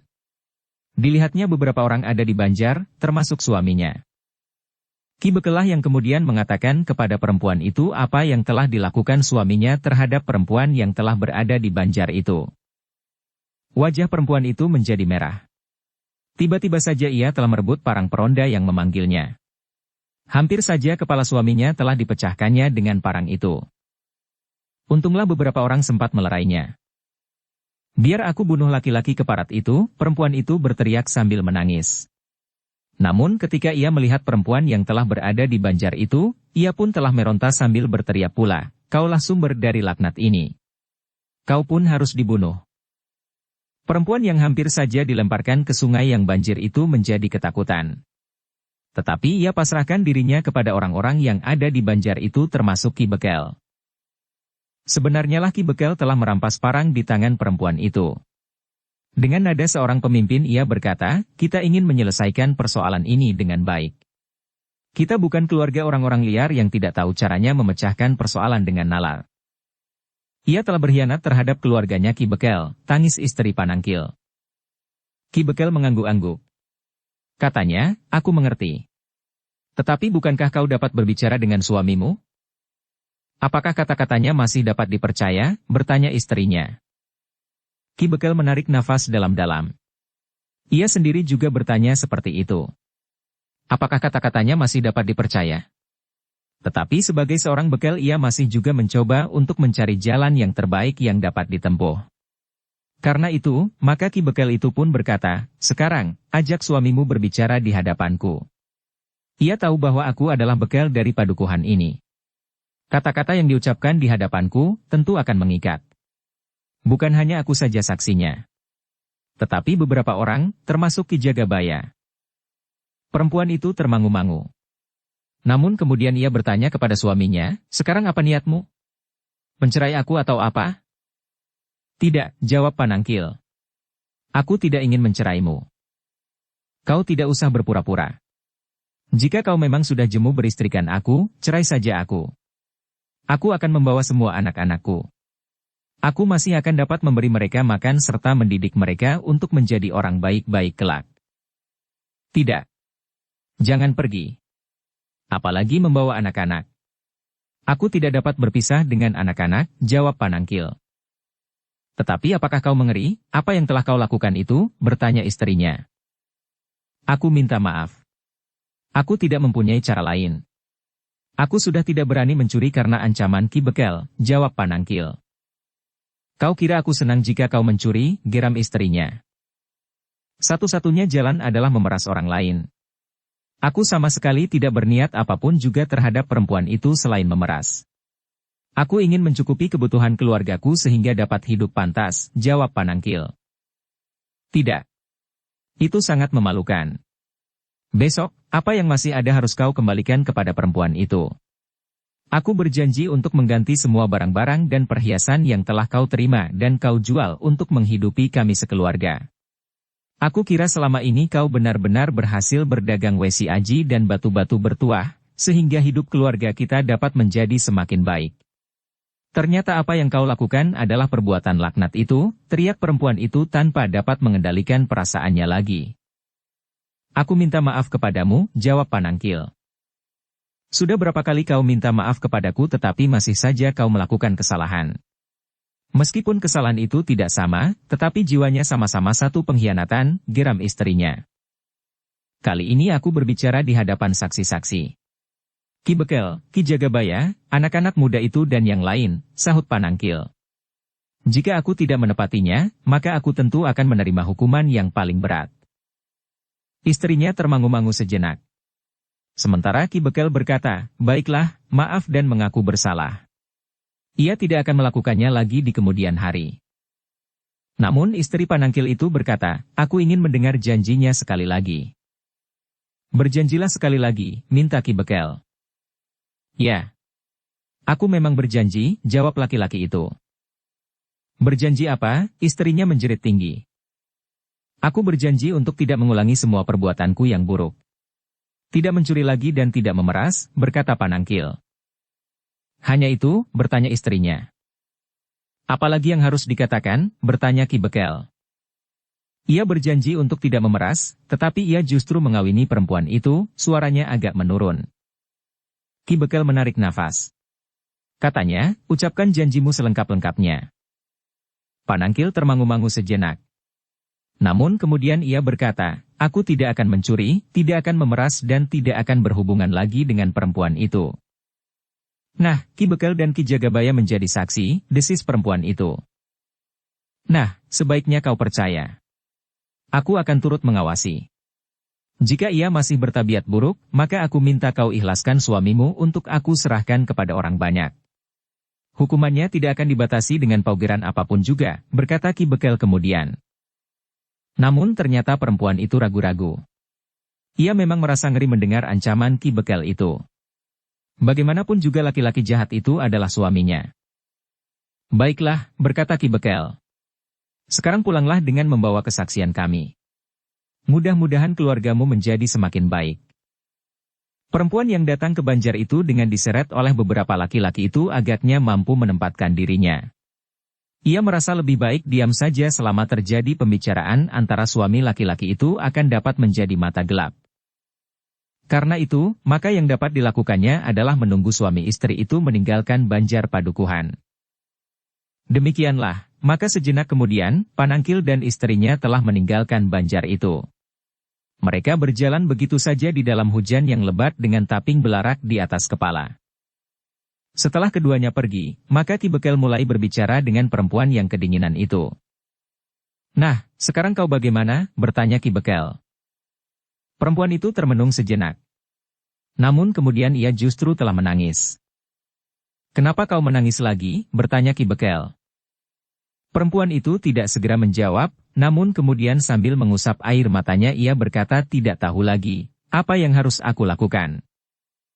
Kau tentu tahu, akibat yang kau sandang ini adalah hasil perbuatanmu sendiri, berkata Ki Bekel. Perempuan itu mengangguk. Nah, sekarang kau harus mencoba mencari penyelesaian, berkata Ki Bekel pula. Tetapi yang terdengar adalah isak tangisnya. Katanya, laki-laki itu tidak mau lagi menerima aku di rumahnya. Panangkil ternyata telah menipuku. Aku sudah tidak mempunyai apa-apa lagi. Apakah kau masih mempunyai orang tua? Bertanya Ki Bekel. Perempuan itu mengangguk. Tetapi katanya, ayah dan ibuku sudah tua sekali. Tetapi bukankah mereka mempunyai tempat tinggal? Bertanya Ki Bekel pula. Ya. Mereka mempunyai tempat tinggal, jawab perempuan itu. Jika demikian lebih baik kau kembali saja kepada mereka. Agaknya itu lebih baik daripada kau dilemparkan ke sungai yang banjir itu, berkata Ki Bekel pula. Perempuan itu berpikir sejenak. Tetapi nalarnya benar-benar buntu. Karena itu, masih sambil menangis ia berkata, baiklah. Besok aku akan kembali kepada kedua orang tuaku. Baiklah, berkata Ki Bekel, cobalah untuk memperbaharui cara hidupmu. Kau harus jujur menghadapi setiap orang. Jika kau tidak hidup dalam satu kenyataan sewajarnya, maka kau akan dapat mengalami persoalan seperti sekarang ini. Aku mengerti Ki Bekel, jawab perempuan itu. Nah, biarlah kau diizinkan untuk berada di banjar ini semalam, berkata Ki Bekel. Lalu katanya kepada penunggu banjar itu, apakah istrimu dapat meminjamkan selembar pakaiannya kepada perempuan yang kedinginan itu? Tetapi biarlah Ki Bekel yang mengatakan kepadanya. Jika aku sendiri yang mengatakan, maka dapat terjadi salah paham, jawab penunggu banjar itu. Ki Bekel tersenyum. Ia mengenal keluarga penunggu banjar itu. Maka Ki Bekel itu pun berkata, baiklah. Biar aku yang mengatakannya. Karena Ki Bekel yang mengatakannya, maka istri penunggu banjar itu pun tidak berkeberatan untuk meminjamkan pakaiannya sepengadek. Beberapa saat kemudian, maka Ki Bekel pun telah minta diri bersama bebahu yang menyertainya. Namun kepada penunggu banjar itu, Ki Bekel juga menganjurkan agar memberikan pinjaman pakaian bagi kedua anak muda yang juga menjadi basah kuyup itu. Tetapi malam itu, amben di Serambi telah dipergunakan oleh perempuan yang telah merasa kehilangan segala-galanya itu. Sementara Mahisa Pukat dan Mahisa Semu terpaksa tidur di pendapa banjar dengan selembar tikar pandan. Terasa dinginnya memang meresap sampai ke sungsum. Namun bagi kedua anak muda itu, tidur di banjar terasa lebih baik daripada di tempat terbuka disiram dengan hujan yang lebat. Namun beberapa saat kemudian hujan pun mulai reda. Ketika Mahisa Pukat dan Mahisa Semu sempat tertidur, maka fajar pun mulai mengintip. Namun meskipun hanya sebentar, tetapi kesempatan itu telah dipergunakan oleh Mahisa Pukat dan Mahisa Semu sebaik-baiknya. Ketika matahari terbit, maka perempuan yang tidur di banjar itu pun telah minta diri. Ketika ia akan berganti dengan pakaiannya yang masih basah, maka istri pemilik banjar itu berkata, sudahlah, pakai saja pakaianku. Bukan pakaian yang baik dan mahal. Sekedar untuk menahan dingin. Bawa pakaianmu yang basah. Mungkin dapat kau keringkan di jalan. Perempuan itu mengucapkan terima kasih. Ternyata ia tidak dapat menahan air matanya, bahwa masih ada orang yang merasa belas kasihan kepadanya, karena ia merasa betapa dosa telah tertimbun di dalam dirinya. Tetapi Mahisa Pukat dan Mahisa Semu ternyata masih belum meninggalkan barak. Mereka telah menjemur pakaiannya lebih dahulu. Apalagi semua pakaian yang dibawanya, yang memang hanya selembar dan selembar kain panjang yang dibawanya selain sebuah celana, telah basah. Apakah aku diperbolehkan berada di banjar sampai pakaianku kering? Penunggu banjar itu tertawa. Katanya, tentu saja. Apalagi kau telah berbuat sesuatu di padukuhan ini. Kau telah menghindarkan satu pembunuhan keji. Untuk itu, seisi padukuhan ini tentu akan berterima kasih kepadamu. Terima kasih untuk apa? Kami tidak berbuat apa-apa. Hanya sekedar melakukan kewajiban, sahut Mahisa Pukat. Lalu katanya, semoga perempuan itu selamat. Penunggu banjar itu menarik nafas dalam-dalam. Dengan nada dalam ia berkata, ya. Setelah kau selamatkan semalam, mudah-mudahan ia selamat sampai ke rumah orang tuanya. Mahisa Pukat menangguk kecil tetapi ia tidak menjawab. Dalam pada itu, Mahisa Semulah yang sibuk menjemur pakaiannya. Sementara penunggu banjar itu berkata, anak-anak muda. Maaf bahwa aku tidak dapat berbuat seperti istriku. Ia dapat memberikan sepengadek pakaiannya kepada perempuan itu, karena ia masih mempunyai pakaian yang dapat aku berikan kepadanya. Mahisa Pukat dan Mahisa Semu tertawa. Dengan nada tinggi Mahisa Pukat berkata, aku sudah berterima kasih, bahwa semalam aku tidak kedinginan dengan mengenakan pakaian yang basah kuyup oleh hujan itu. Penunggu banjar itu mengerutkan keningnya. Namun ia pun kemudian tersenyum pula. Dan bahkan tertawa. Sambil menunggu, ternyata istri penunggu Banjar itu telah merebus ketela pohon pula seperti semalam. Karena itu, maka Mahisa Pukat dan Mahisa Semu pun telah sempat makan ketela rebus dan minum wedang jahe yang hangat dengan gula kelapa. Ketika matahari naik sepenggalah, maka pakaian kedua anak muda itu pun telah menjadi agak kering. Karena itu, maka mereka pun segera berganti pakaian. Bahkan mereka sempat mencuci pakaian yang dipinjamnya dari penunggu Banjar itu. "Sudahlah," berkata penunggu Banjar itu. "Kalian tidak usah mencucinya." Tetapi Mahisa Pukat menjawab, "Biarlah. Jika matahari terang, pakaian itu akan segera kering." Penunggu Banjar itu tidak mencegah lagi. Nampaknya kedua anak muda itu tidak mau meninggalkan pakaian yang kotor itu begitu saja setelah mereka memakainya semalam. Demikianlah, maka beberapa saat kemudian, Mahisa Pukat dan Mahisa Semu pun telah minta diri. Mereka akan melanjutkan perjalanan menuju ke Singasari. Mereka akan menemui Mahendra yang telah lebih dahulu berangkat bersama para prajurit yang menjemputnya. Mahisa Pukat dan Mahisa Semu berharap bahwa sebelum gelap mereka sudah akan berada di kota raja. Meskipun mereka berangkat agak siang, tetapi jarak yang harus ditempuh tidak lagi memerlukan waktu 1 hari penuh. Setelah semalaman hujan turun dengan lebat, maka hari itu justru terasa cerah. Jalan-jalan masih basah. Namun langit nampak bersih. Bahkan tidak berawan. "Air di langit telah habis tercurah semalam," desis Mahisa Semu. Mahisa Pukat tertawa. Katanya, "Iya. Tidak ada yang tersisa." Namun ketika mereka melalui jalan yang menjelujur di sebelah tanggul sungai yang banjir, Mahisa Pukat berkata, "Lihat, jika semalam perempuan itu dilemparkan ke dalam air, mungkin kita akan menemukan mayatnya tersangkut di akar serumpun bambu yang hampir dihanyutkan banjir itu." Mahisa Semu menarik nafas dalam-dalam. Katanya, "Memang mengerikan. Untunglah kita sempat mencegahnya." "Laki-laki itu nampaknya memang tidak dapat dipercaya," desis Mahisa Pukat. "Tetapi perempuan itu pun memang perempuan laknat. Ia mengkhianati seorang laki-laki yang memberi apa saja yang dimintanya," desis Mahisa Semu. "Tetapi ia terbentur pada sikap seorang laki-laki laknat pula." "Satu pantulan sikap yang menghukumnya," berkata Mahisa Pukat, "tetapi penderitaan batinnya adalah hukuman yang sudah cukup berat." Mahisa Semu mengangguk-angguk. Tetapi ia tidak menyahut lagi. Ia pun justru merenung tentang perempuan yang hampir saja ditelan oleh banjir yang sisanya masih nampak. Air sungai itu masih keruh dan deras. Bahkan masih nampak putaran-putaran meskipun tidak sebesar semalam. Ketika matahari menjadi semakin tinggi, maka Mahisa Pukat dan Mahisa Semu telah berpacu di jalan yang semakin rata dan terpelihara baik. Tetapi lewat tengah hari, kedua anak muda itu mulai merasa haus sehingga keduanya telah singgah di sebuah kedai di pinggir jalan.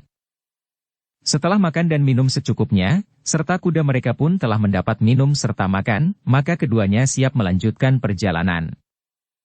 Tetapi sepintas mereka masih sempat mendengar dua orang berkuda yang menambatkan kudanya berbicara di antara mereka. Seorang di antara mereka berkata, "Singasari telah tidak lagi sekuat sebelumnya. Semakin lama menjadi semakin kehilangan wibawanya. Justru karena Singasari merasa terlalu kuat sebelumnya." Mahisa Pukat dan Mahisa Semu tidak mendengar apa yang mereka bicarakan kemudian. Tetapi pembicaraan yang pendek itu sangat menarik perhatian mereka. Sambil meneruskan perjalanan, maka Mahisa Pukat berkata, "Satu sikap yang perlu diperhatikan oleh Singasari." "Mereka menilai Singasari yang mulai surut," berkata Mahisa Pukat. "Kita harus menghubungkan dengan kegiatan Kediri sekarang ini," desis Mahisa Pukat. Mahisa Semu mengangguk-angguk. Kepergian mereka ke Singasari antara lain juga karena persoalan yang menyangkut sikap Kediri. Meskipun sikap itu bukan sikap Kediri seutuhnya, namun persoalannya akan menyangkut hubungan selanjutnya antara Singasari dan Kediri. Untuk beberapa saat kedua anak muda itu terdiam. Mereka seakan-akan sedang menilai keadaan yang nampaknya menjadi semakin suram. Sementara itu, kuda-kuda mereka pun berpacu terus menuju ke Singasari. Langit yang bersih mulai digayuti awan yang kelabu. Namun keduanya menduga bahwa hujan lama turun. Bahkan karena angin yang agak kencang dan selatan, awan itu akan hanyut ke utara. Beberapa saat kemudian, kedua anak muda itu memperlambat derap kuda-kuda mereka. Dari kejauhan mereka melihat beberapa orang berkuda menuju ke arah mereka. Nampaknya sekelompok prajurit yang sedang meronda. Ketika mereka berpapasan, Mahisa Pukat dan Mahisa Semu telah berhenti dan menepi. Mereka memberi jalan kepada sekelompok orang berkuda yang ternyata memang prajurit Singasari. Namun pemimpin dari sekelompok prajurit itu telah memberikan isyarat kepada prajurit-prajuritnya untuk berhenti. Mahisa Pukat dan Mahisa Semu memang menjadi termangu-mangu. Sementara pemimpin sekelompok prajurit itu mendekat sambil bertanya, "Anak-anak muda, apakah kalian bertemu dengan dua orang berkuda?" Mahisa Pukat mengerutkan keningnya. Namun ia pun kemudian menjawab, "Tidak Kisanak. Rasa-rasanya kami hari ini tidak berpapasan dengan dua orang berkuda. Memang ada beberapa kali kami berpapasan. Tetapi satu-satu. Nampaknya orang-orang padukuhan yang pulang dari menjual hasil buminya." "Bukan," sahut pemimpin prajurit itu. "Bukan itu yang aku maksud. Tetapi dua orang berkuda seperti kalian yang sedang menempuh perjalanan."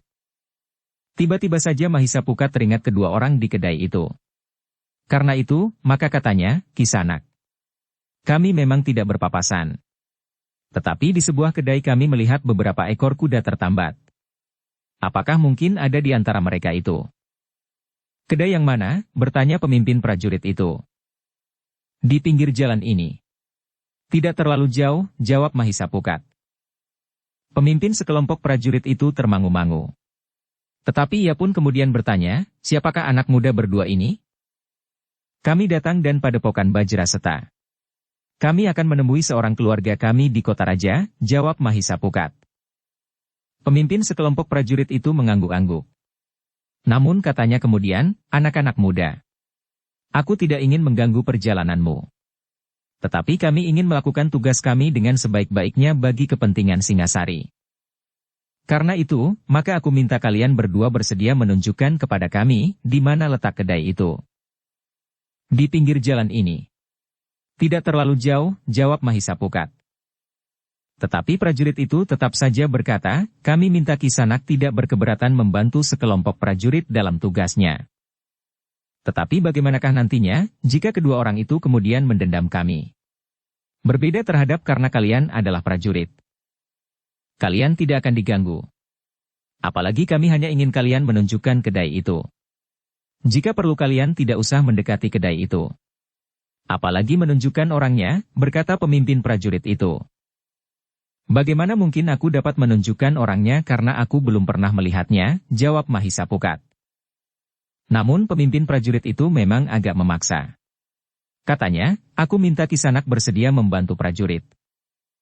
Mahisa Pukat tidak mempunyai pilihan lain. Namun ia masih sempat bertanya, "Kenapa kalian cari kedua orang itu?"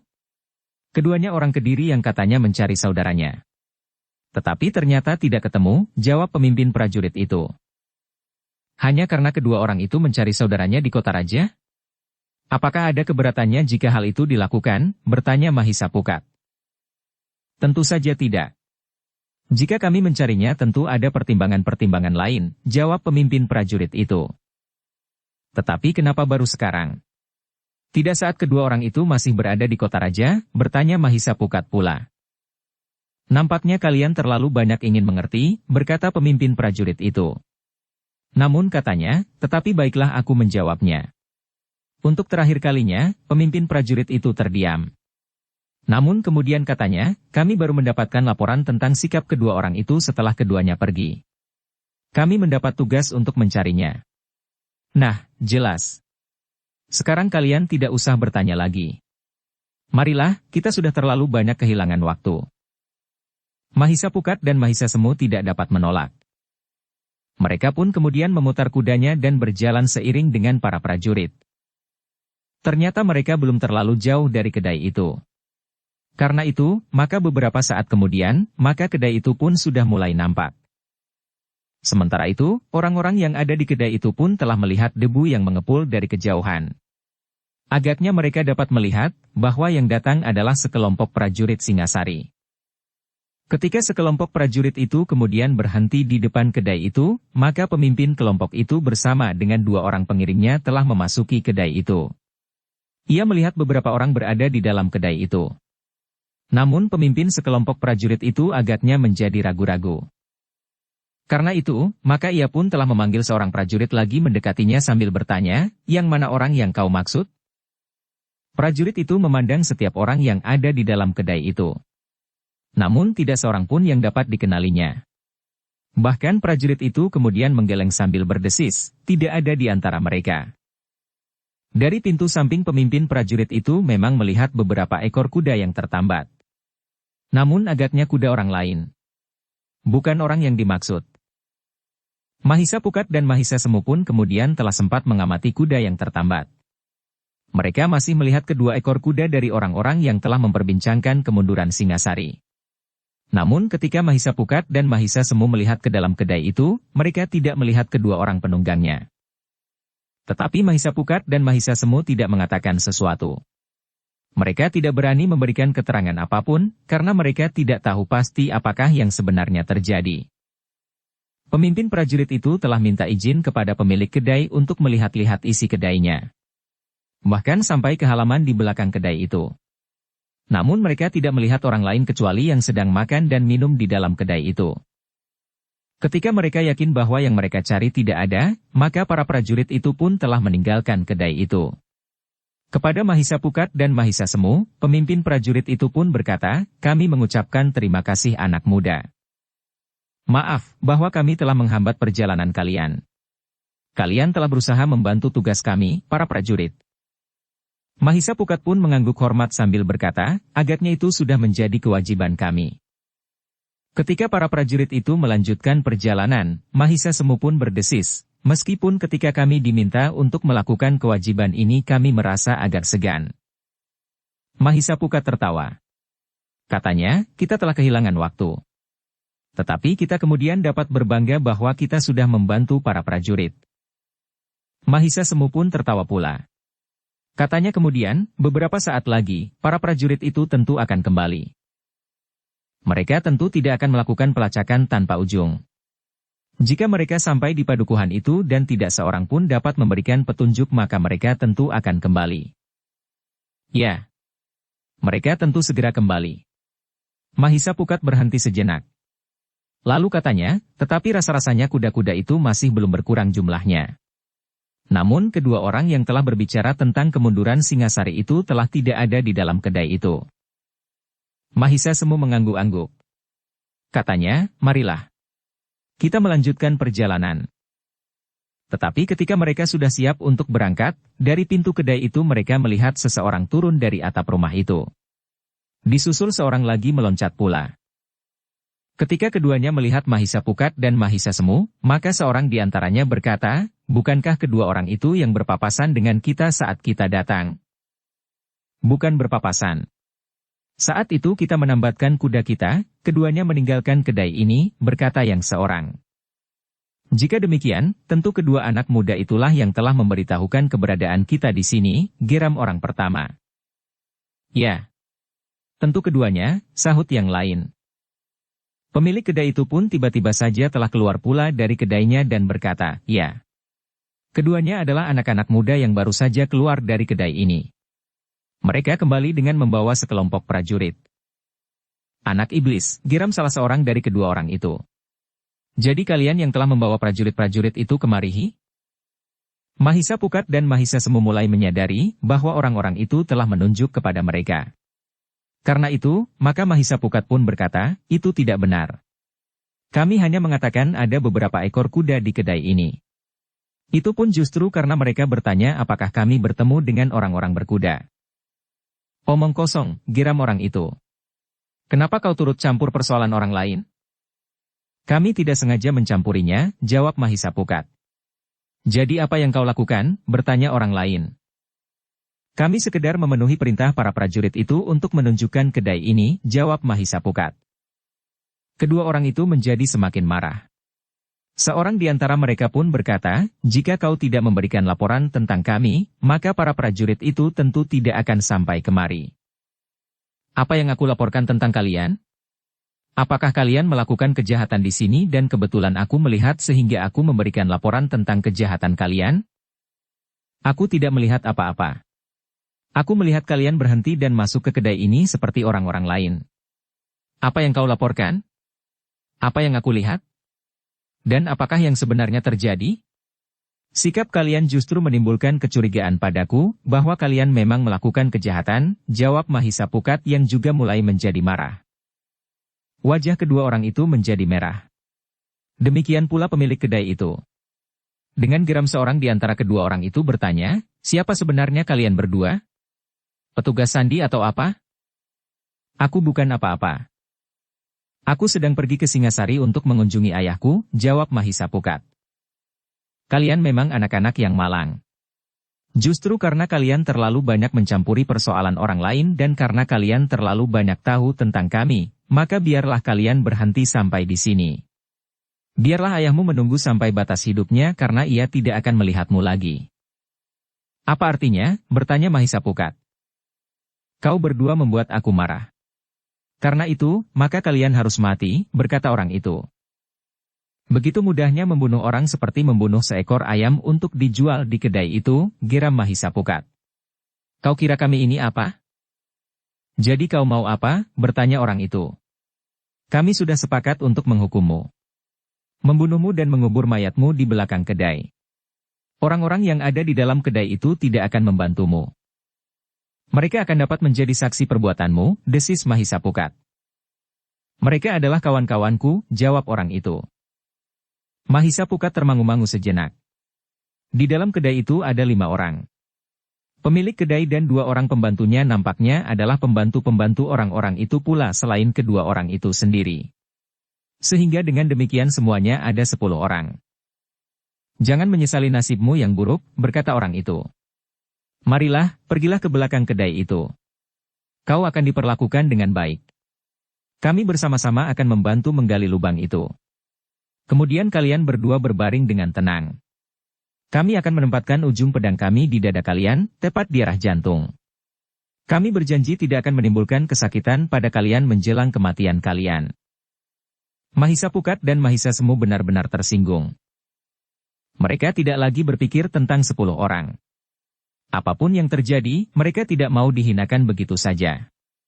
Jika mereka harus mati, maka biarlah mereka mati dengan pedang di tangan. Dengan gigi yang gemeretak Mahisa Pukat menjawab, jika kalian ingin mati, matilah. Nyawaku nilai sama dengan 5 orang di antara kalian. Anak iblis, orang itu hampir berteriak. Jadi kau lebih senang mati dalam penderitaan daripada mati dengan tenang. Cukup, bentak Mahisa Pukat. Atau kau memang hanya ingin berbicara, menakut-nakuti kemudian bersembunyi lagi di atap? Kedua orang itu tidak menunggu lagi. Keduanya pun segera bersiap, sedangkan Mahisa Pukat dan Mahisa Semu masih sempat menambatkan kudanya menepi. Nampaknya memang tidak ada penyelesaian lain. Kedua orang yang dicari oleh para prajurit itu benar-benar akan membunuh Mahisa Pukat dan Mahisa Semu yang dianggapnya telah melaporkan kehadiran mereka kepada para prajurit Singasari. Tetapi Mahisa Pukat pun telah bersiap pula menghadapi segala kemungkinan. Demikian pula Mahisa Semu. Sejenak kemudian, maka kedua orang itu pun mulai menempatkan diri menghadapi Mahisa Pukat dan yang lain Mahisa Semu. Dengan lantang seorang di antara mereka berteriak sambil menyerang. Kau memilih jalan yang buruk. Tetapi Mahisa Pukat yang mendapat serangan itu sudah siap menghadapinya, karena itu maka dengan tangkas pula ia pun telah menghindar. Bahkan sekaligus menyerang. Lawannya menggeliat kemudian berputar. Kakinya terayun mendatar, namun sama sekali tidak menyentuh Mahisa Pukat yang merendah sambil menyapu kaki lawannya yang lain. Namun lawannya cukup tangkas. Dengan satu kakinya ia telah melenting menghindari sapuan kaki Mahisa Pukat. Sementara itu Mahisa Semu pun telah bertempur pula. Ia pun telah berloncatan dengan tangkas pula. Meskipun anak muda itu baru mulai, tetapi ia sudah cukup mempunyai pengalaman sehingga ia pun segera menyesuaikan diri dengan serangan-serangan lawannya yang ternyata juga bukan seorang yang berilmu tinggi. Dalam waktu yang pendek, baik Mahisa Pukat maupun Mahisa Semu telah berhasil menguasai lawan-lawannya. Bahkan mereka telah mendesak sehingga lawan-lawannya itu seakan-akan tidak lagi mempunyai kesempatan untuk bergerak. Mereka setiap kali menjadi bingung menghadapi kecepatan gerak anak-anak muda itu. Karena itu, maka kedua orang itu pun segera memberi isyarat kepada orang-orang yang lain yang ada di kedai itu untuk membantu mereka. Ingat, berkata Mahisa Pukat. Nyawaku nilainya sama dengan 5 orang di antara kalian. Bahkan lebih. Karena itu, jika kalian ingin membunuh kami berdua, maka kalian pun akan mati. Atau bahkan kalian semua akan mati, dan kami berdua akan tetap hidup. Kedua orang itu berteriak marah. Sementara kawan-kawannya, bahkan termasuk pemilik kedai dan 2 orang pembantunya telah mengepung Mahisa Pukat dan Mahisa Semu. Bahkan ternyata mereka semuanya telah mengacungkan senjata mereka masing-masing. Beberapa helai pedang, sebuah bindi dan baik pemilik kedai itu maupun kedua pembantunya ternyata bersenjata kapak. Agaknya mereka memang saudara seperguruan yang membuka kedai itu untuk tujuan tertentu. Kau tidak akan dapat mengelak lagi, geram pemilik kedai itu. Sebenarnya aku sudah tidak sabar lagi untuk membunuhmu. Mungkin kemenangan kecilmu itu membuatmu berbangga. Tetapi kapak-kapak kami akan mengoyak leher kalian berdua. Kau tidak usah bermimpi untuk dapat membunuh kami semua. Jika kau berhasil membunuh seorang saja di antara kami, maka kau benar-benar seorang anak muda yang luar biasa. Aku akan menyembahmu sampai ke anak cucu. Mahisa Pukat mengerutkan keningnya. Dengan nada datar ia berkata, kau akan benar-benar menjadi budakku sampai ke anak cucu. Aku tidak akan hanya membunuh seorang, tetapi semuanya. Kecuali kau, karena kau akan menjadi budakku sampai ke anak cucumu. Anak iblis kau, pemilik kedai itu menjadi sangat marah. Ternyata anak-anak muda itu sama sekali tidak menjadi gentar. Bahkan keduanya justru menantang mereka dengan berani.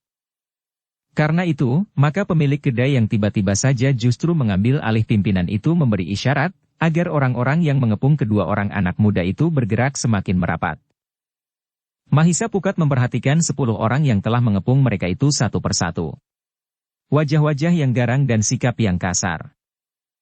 Ternyata aku berhadapan dengan sekelompok petugas sandi dari Kediri, berkata Mahisa Pukat. Kau boleh mengigau apa saja menjelang kematianmu, geram pemilik kedai itu. Mahisa Pukat dan Mahisa Semu masih sempat menambatkan kudanya menepi. Mahisa Pukat tidak menyahut lagi. Ia pun segera mempersiapkan diri menghadapi orang-orang yang telah mengepungnya. Demikianlah, sejenak kemudian pertempuran pun telah terjadi. Pemilik kedai itu telah menyerang dengan garangnya. Disusul oleh kedua orang pelayannya. Sementara itu, yang lain masih saja termangu-mangu di sekitar arena pertempuran itu. Mereka masih menilai apa yang terjadi. Sementara itu, sebenarnya lah mereka menganggap pemilik kedai dan kedua orang pelayannya itu adalah orang-orang yang berilmu tinggi, karena sebenarnya lah mereka adalah petugas sandi yang mendapat kepercayaan untuk mengawasi kota Raja Singasari. Kedai itu tidak lebih dari kedok yang menyamarkan tempat pertemuan para petugas sandi yang bertugas mengamati kota Raja Singaraja. Sedangkan pemilik kedai itu adalah orang yang mengatur segala-galanya bagi para petugas sandi itu. Sejenak kemudian, pertempuran pun menjadi semakin sengit. Mahisa Pukat dan Mahisa Semu telah bertempur berpasangan menghadapi ketiga orang yang bersenjata kapak itu.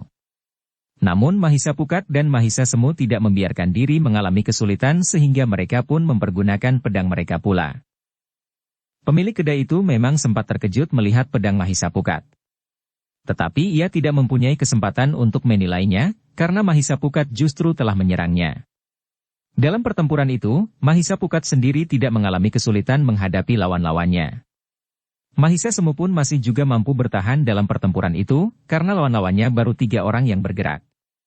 2 orang yang bertempur lebih dahulu telah bergeser menepi dan bahkan bergantian menyaksikan pertempuran itu. Namun menurut penilaian Mahisa Pukat, jika yang lain turun pula ke arena, maka Mahisa Semu akan segera mengalami kesulitan. Tetapi untuk sementara Mahisa Pukat masih belum mengambil langkah-langkah penyelamatan. Ia masih berharap bahwa Mahisa Semu akan mampu mengatasi segala kesulitan yang bakal datang. Sebenarnya lah, ketiga orang bersenjata kapak itu juga tidak mampu menekan Mahisa Pukat dan Mahisa Semu. Bahkan sekali-sekali ketiganya harus berloncatan menjauhi kedua orang anak muda itu. Pemilik kedai yang mendapat tugas untuk mengatur segala sesuatunya mengenai pengamatan atas kota raja itu, ternyata tidak memiliki cukup kemampuan untuk mengalahkannya anak-anak muda yang semula dianggapnya tidak banyak berarti itu. Karena itu, maka pemilik kedai itu pun telah memberikan isyarat kepada semua orang-orangnya untuk bergerak. Kita tidak mempunyai banyak waktu, berkata pemilik kedai itu. Dengan demikian, maka 10 orang itu pun telah bergerak bersama-sama. Mereka melangkah dengan hati-hati mendekati pusat lingkaran dengan senjata teracu. Kita harus dengan cepat menyeretnya dan menguburnya di belakang kedai ini, berkata pemilik kedai itu. Sebentar lagi, iring-iringan prajurit itu agaknya akan kembali setelah mereka yakin tidak akan menemukan apa yang mereka cari. Serentak 10 orang itu pun bergerak. Namun Mahisa Pukat dan Mahisa Semu pun tidak sekedar menunggu. Dengan tangkasnya keduanya justru meloncat menyambar orang-orang yang mengepung mereka itu. Dengan demikian maka pertempuran pun segera telah berlangsung dengan sengitnya. 10 orang yang berusaha membunuh kedua orang anak muda itu telah mengerahkan segenap kemampuan mereka. Mereka bukannya orang-orang yang sama sekali tidak berdaya. Itulah sebabnya maka beberapa saat kemudian, maka Mahisa Semu benar-benar mengalami kesulitan. Betapapun Mahisa Pukat mengerahkan segenap kemampuannya, memancing lawan agar perhatian mereka sebagian terbesar tertuju padanya, namun Mahisa Semu masih saja mengalami kesulitan. Bahkan sejenak kemudian, ujung pedang seorang di antara mereka telah menyentuh kulit Mahisa Semu. Memang tidak menimbulkan luka yang mencemaskan. Tetapi seleret luka itu telah menitikkan darah. Mahisa Semu mengeram oleh kemarahan yang mulai memanasi darahnya. Tetapi bagaimanapun juga, ia harus mengakui keterbatasannya. Bahkan ilmunya masih jauh dari ilmu yang dimiliki oleh Mahisa Pukat. Ke-10 orang lawannya, nampaknya dapat membaca kelemahan kedua orang anak muda itu. Karena itu, serangan-serangan berikutnya justru lebih banyak ditujukan kepada Mahisa Semu. Mahisa Pukat pun mengerti perhitungan lawannya. Karena itu, maka ia tidak mempunyai pilihan lain kecuali mempercepat pertempuran itu dengan menundukkan lawan-lawannya. Ketika Mahisa Semu harus berloncatan mengambil jarak untuk menghindari serangan lawan-lawannya, bahkan tajam kapak pemilik kedai itu juga telah menyentuh kulit Mahisa Semu, maka Mahisa Pukat telah benar-benar menjadi marah. Ia pun kemudian telah melepaskan ilmunya yang seakan-akan tersembunyi di balik kemampuannya dalam ilmu pedang. Mahisa Pukat pun kemudian telah mengeterapkan ilmunya yang mampu menghisap kekuatan dan kemampuan lawannya sehingga dengan demikian maka perlawanan mereka pun akan segera mengendor. Sejenak kemudian, maka Mahisa Pukat pun telah menghentakkan kemampuan ilmu pedangnya. Sambil berloncatan maka pedangnya bergerak menyambar-nyambar, berputar, kemudian berayun menyilang, mematuk dan sekali-sekali menebas ke arah leher. Dengan demikian maka tekanan terhadap Mahisa Semu pun sedikit mengendor. Namun beberapa orang telah mendapat kesempatan untuk dengan cepat berusaha menyelesaikan Mahisa Semu lebih dahulu. Mahisa Semu memang harus mengerahkan tenaga dan kemampuannya untuk menghadapi lawan-lawannya yang mempunyai perhitungan yang justru semakin menyulitkannya.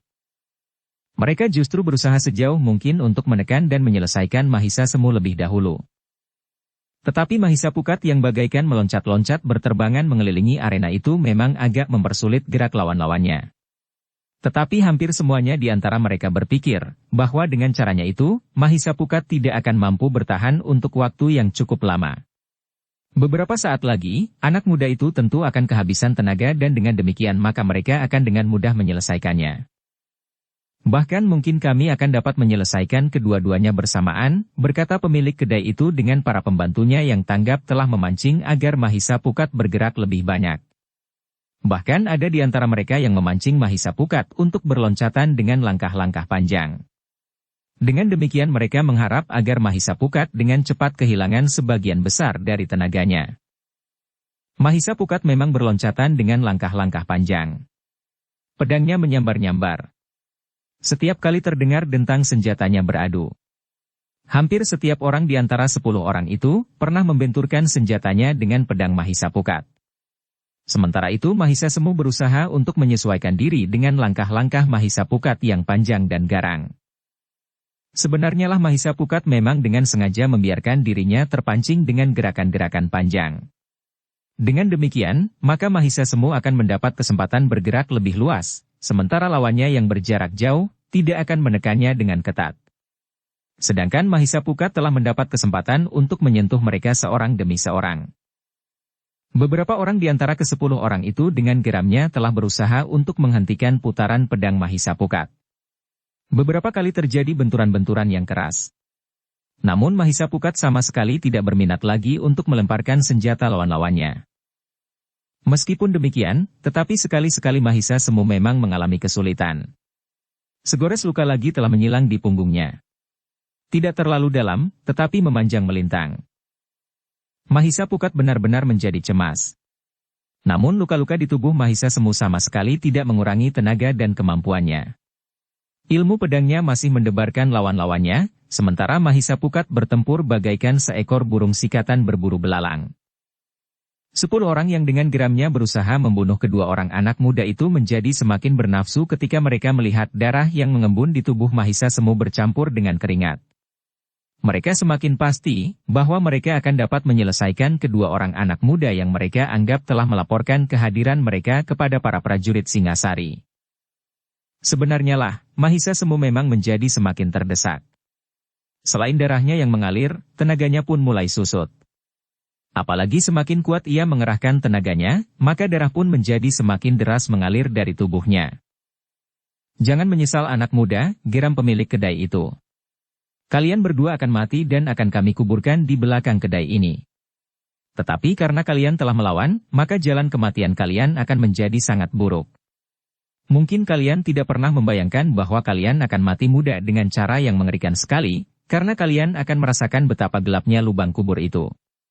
Untuk beberapa saat kalian akan tetap hidup meskipun kalian telah ditimbuni dengan tanah dan bebatuan.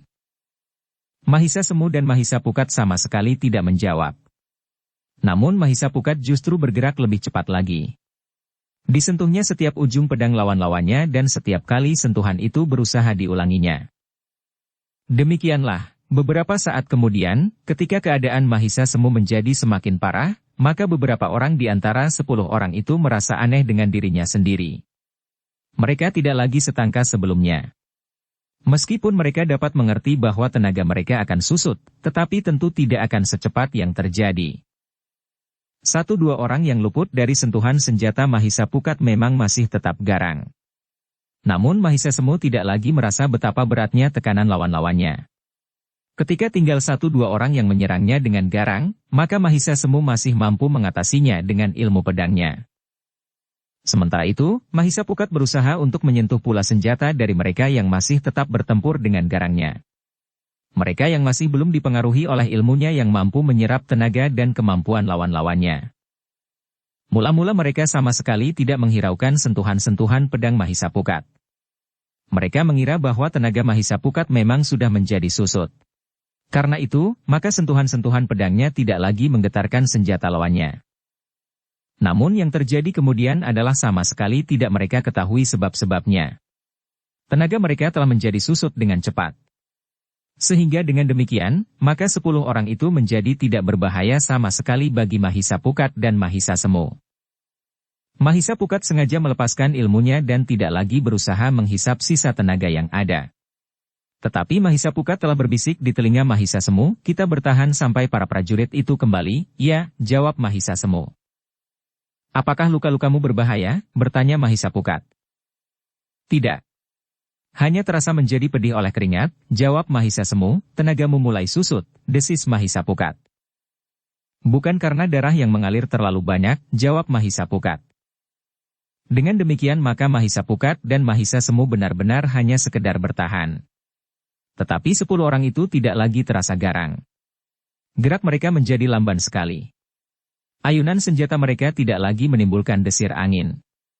Karena itu, maka Mahisa Pukat dan Mahisa Semu tidak merasa perlu lagi untuk mengerahkan segenap kemampuan mereka. Namun mereka melayani lawan-lawan mereka dengan sekedar bergeser menghindar dan berloncatan.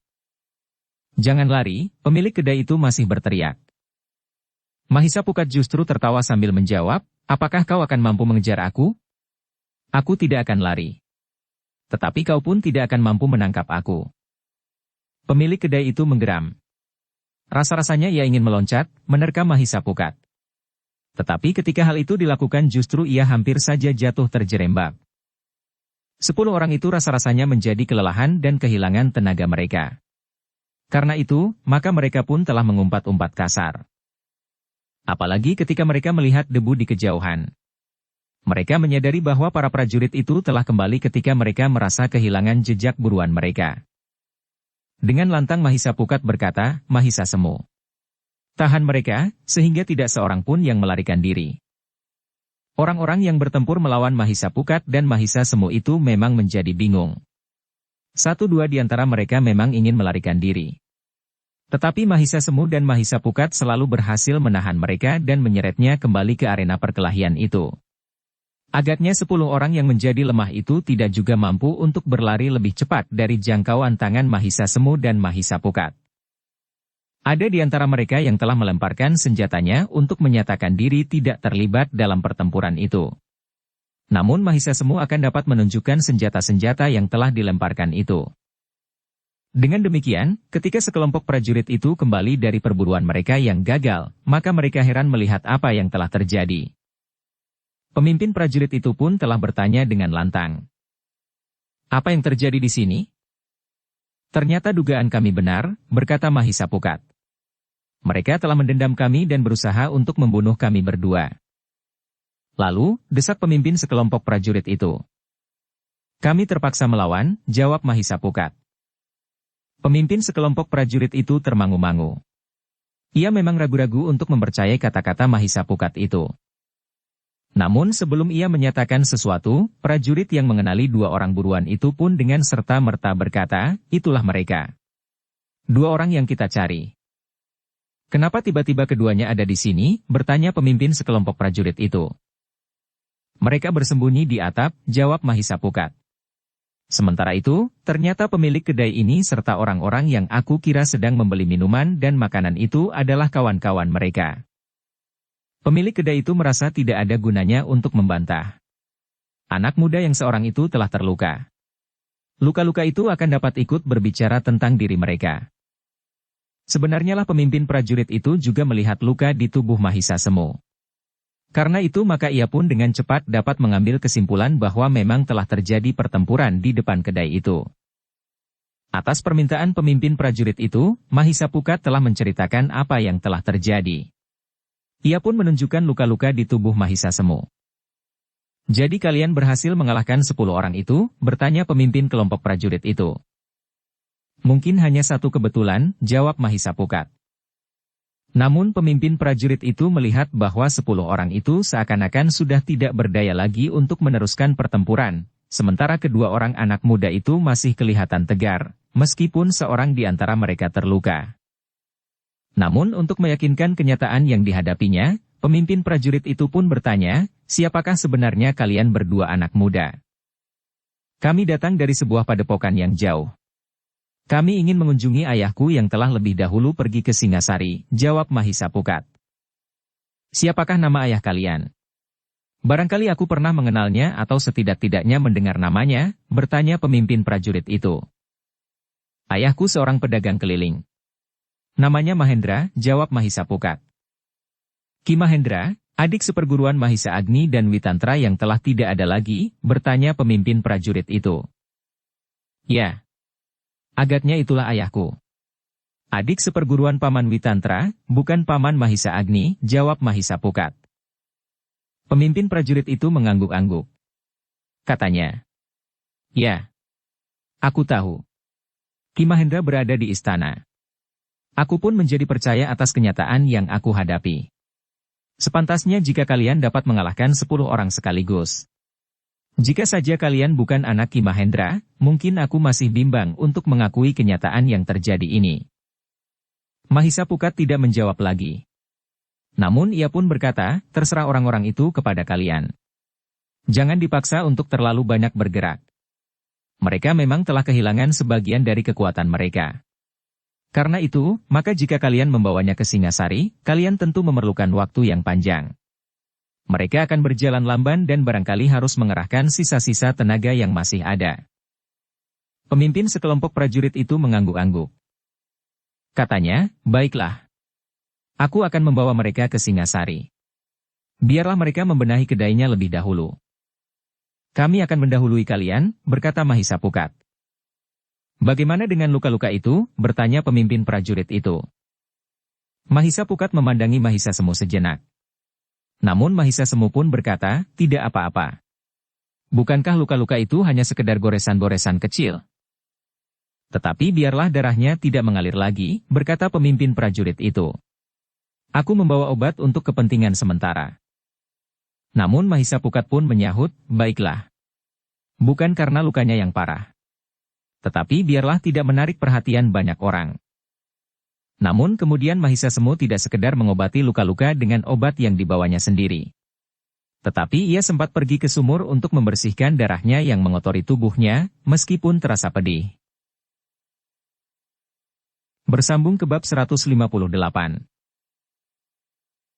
Dukung kami dengan subscribe, follow, like, komen dan share. Terima kasih.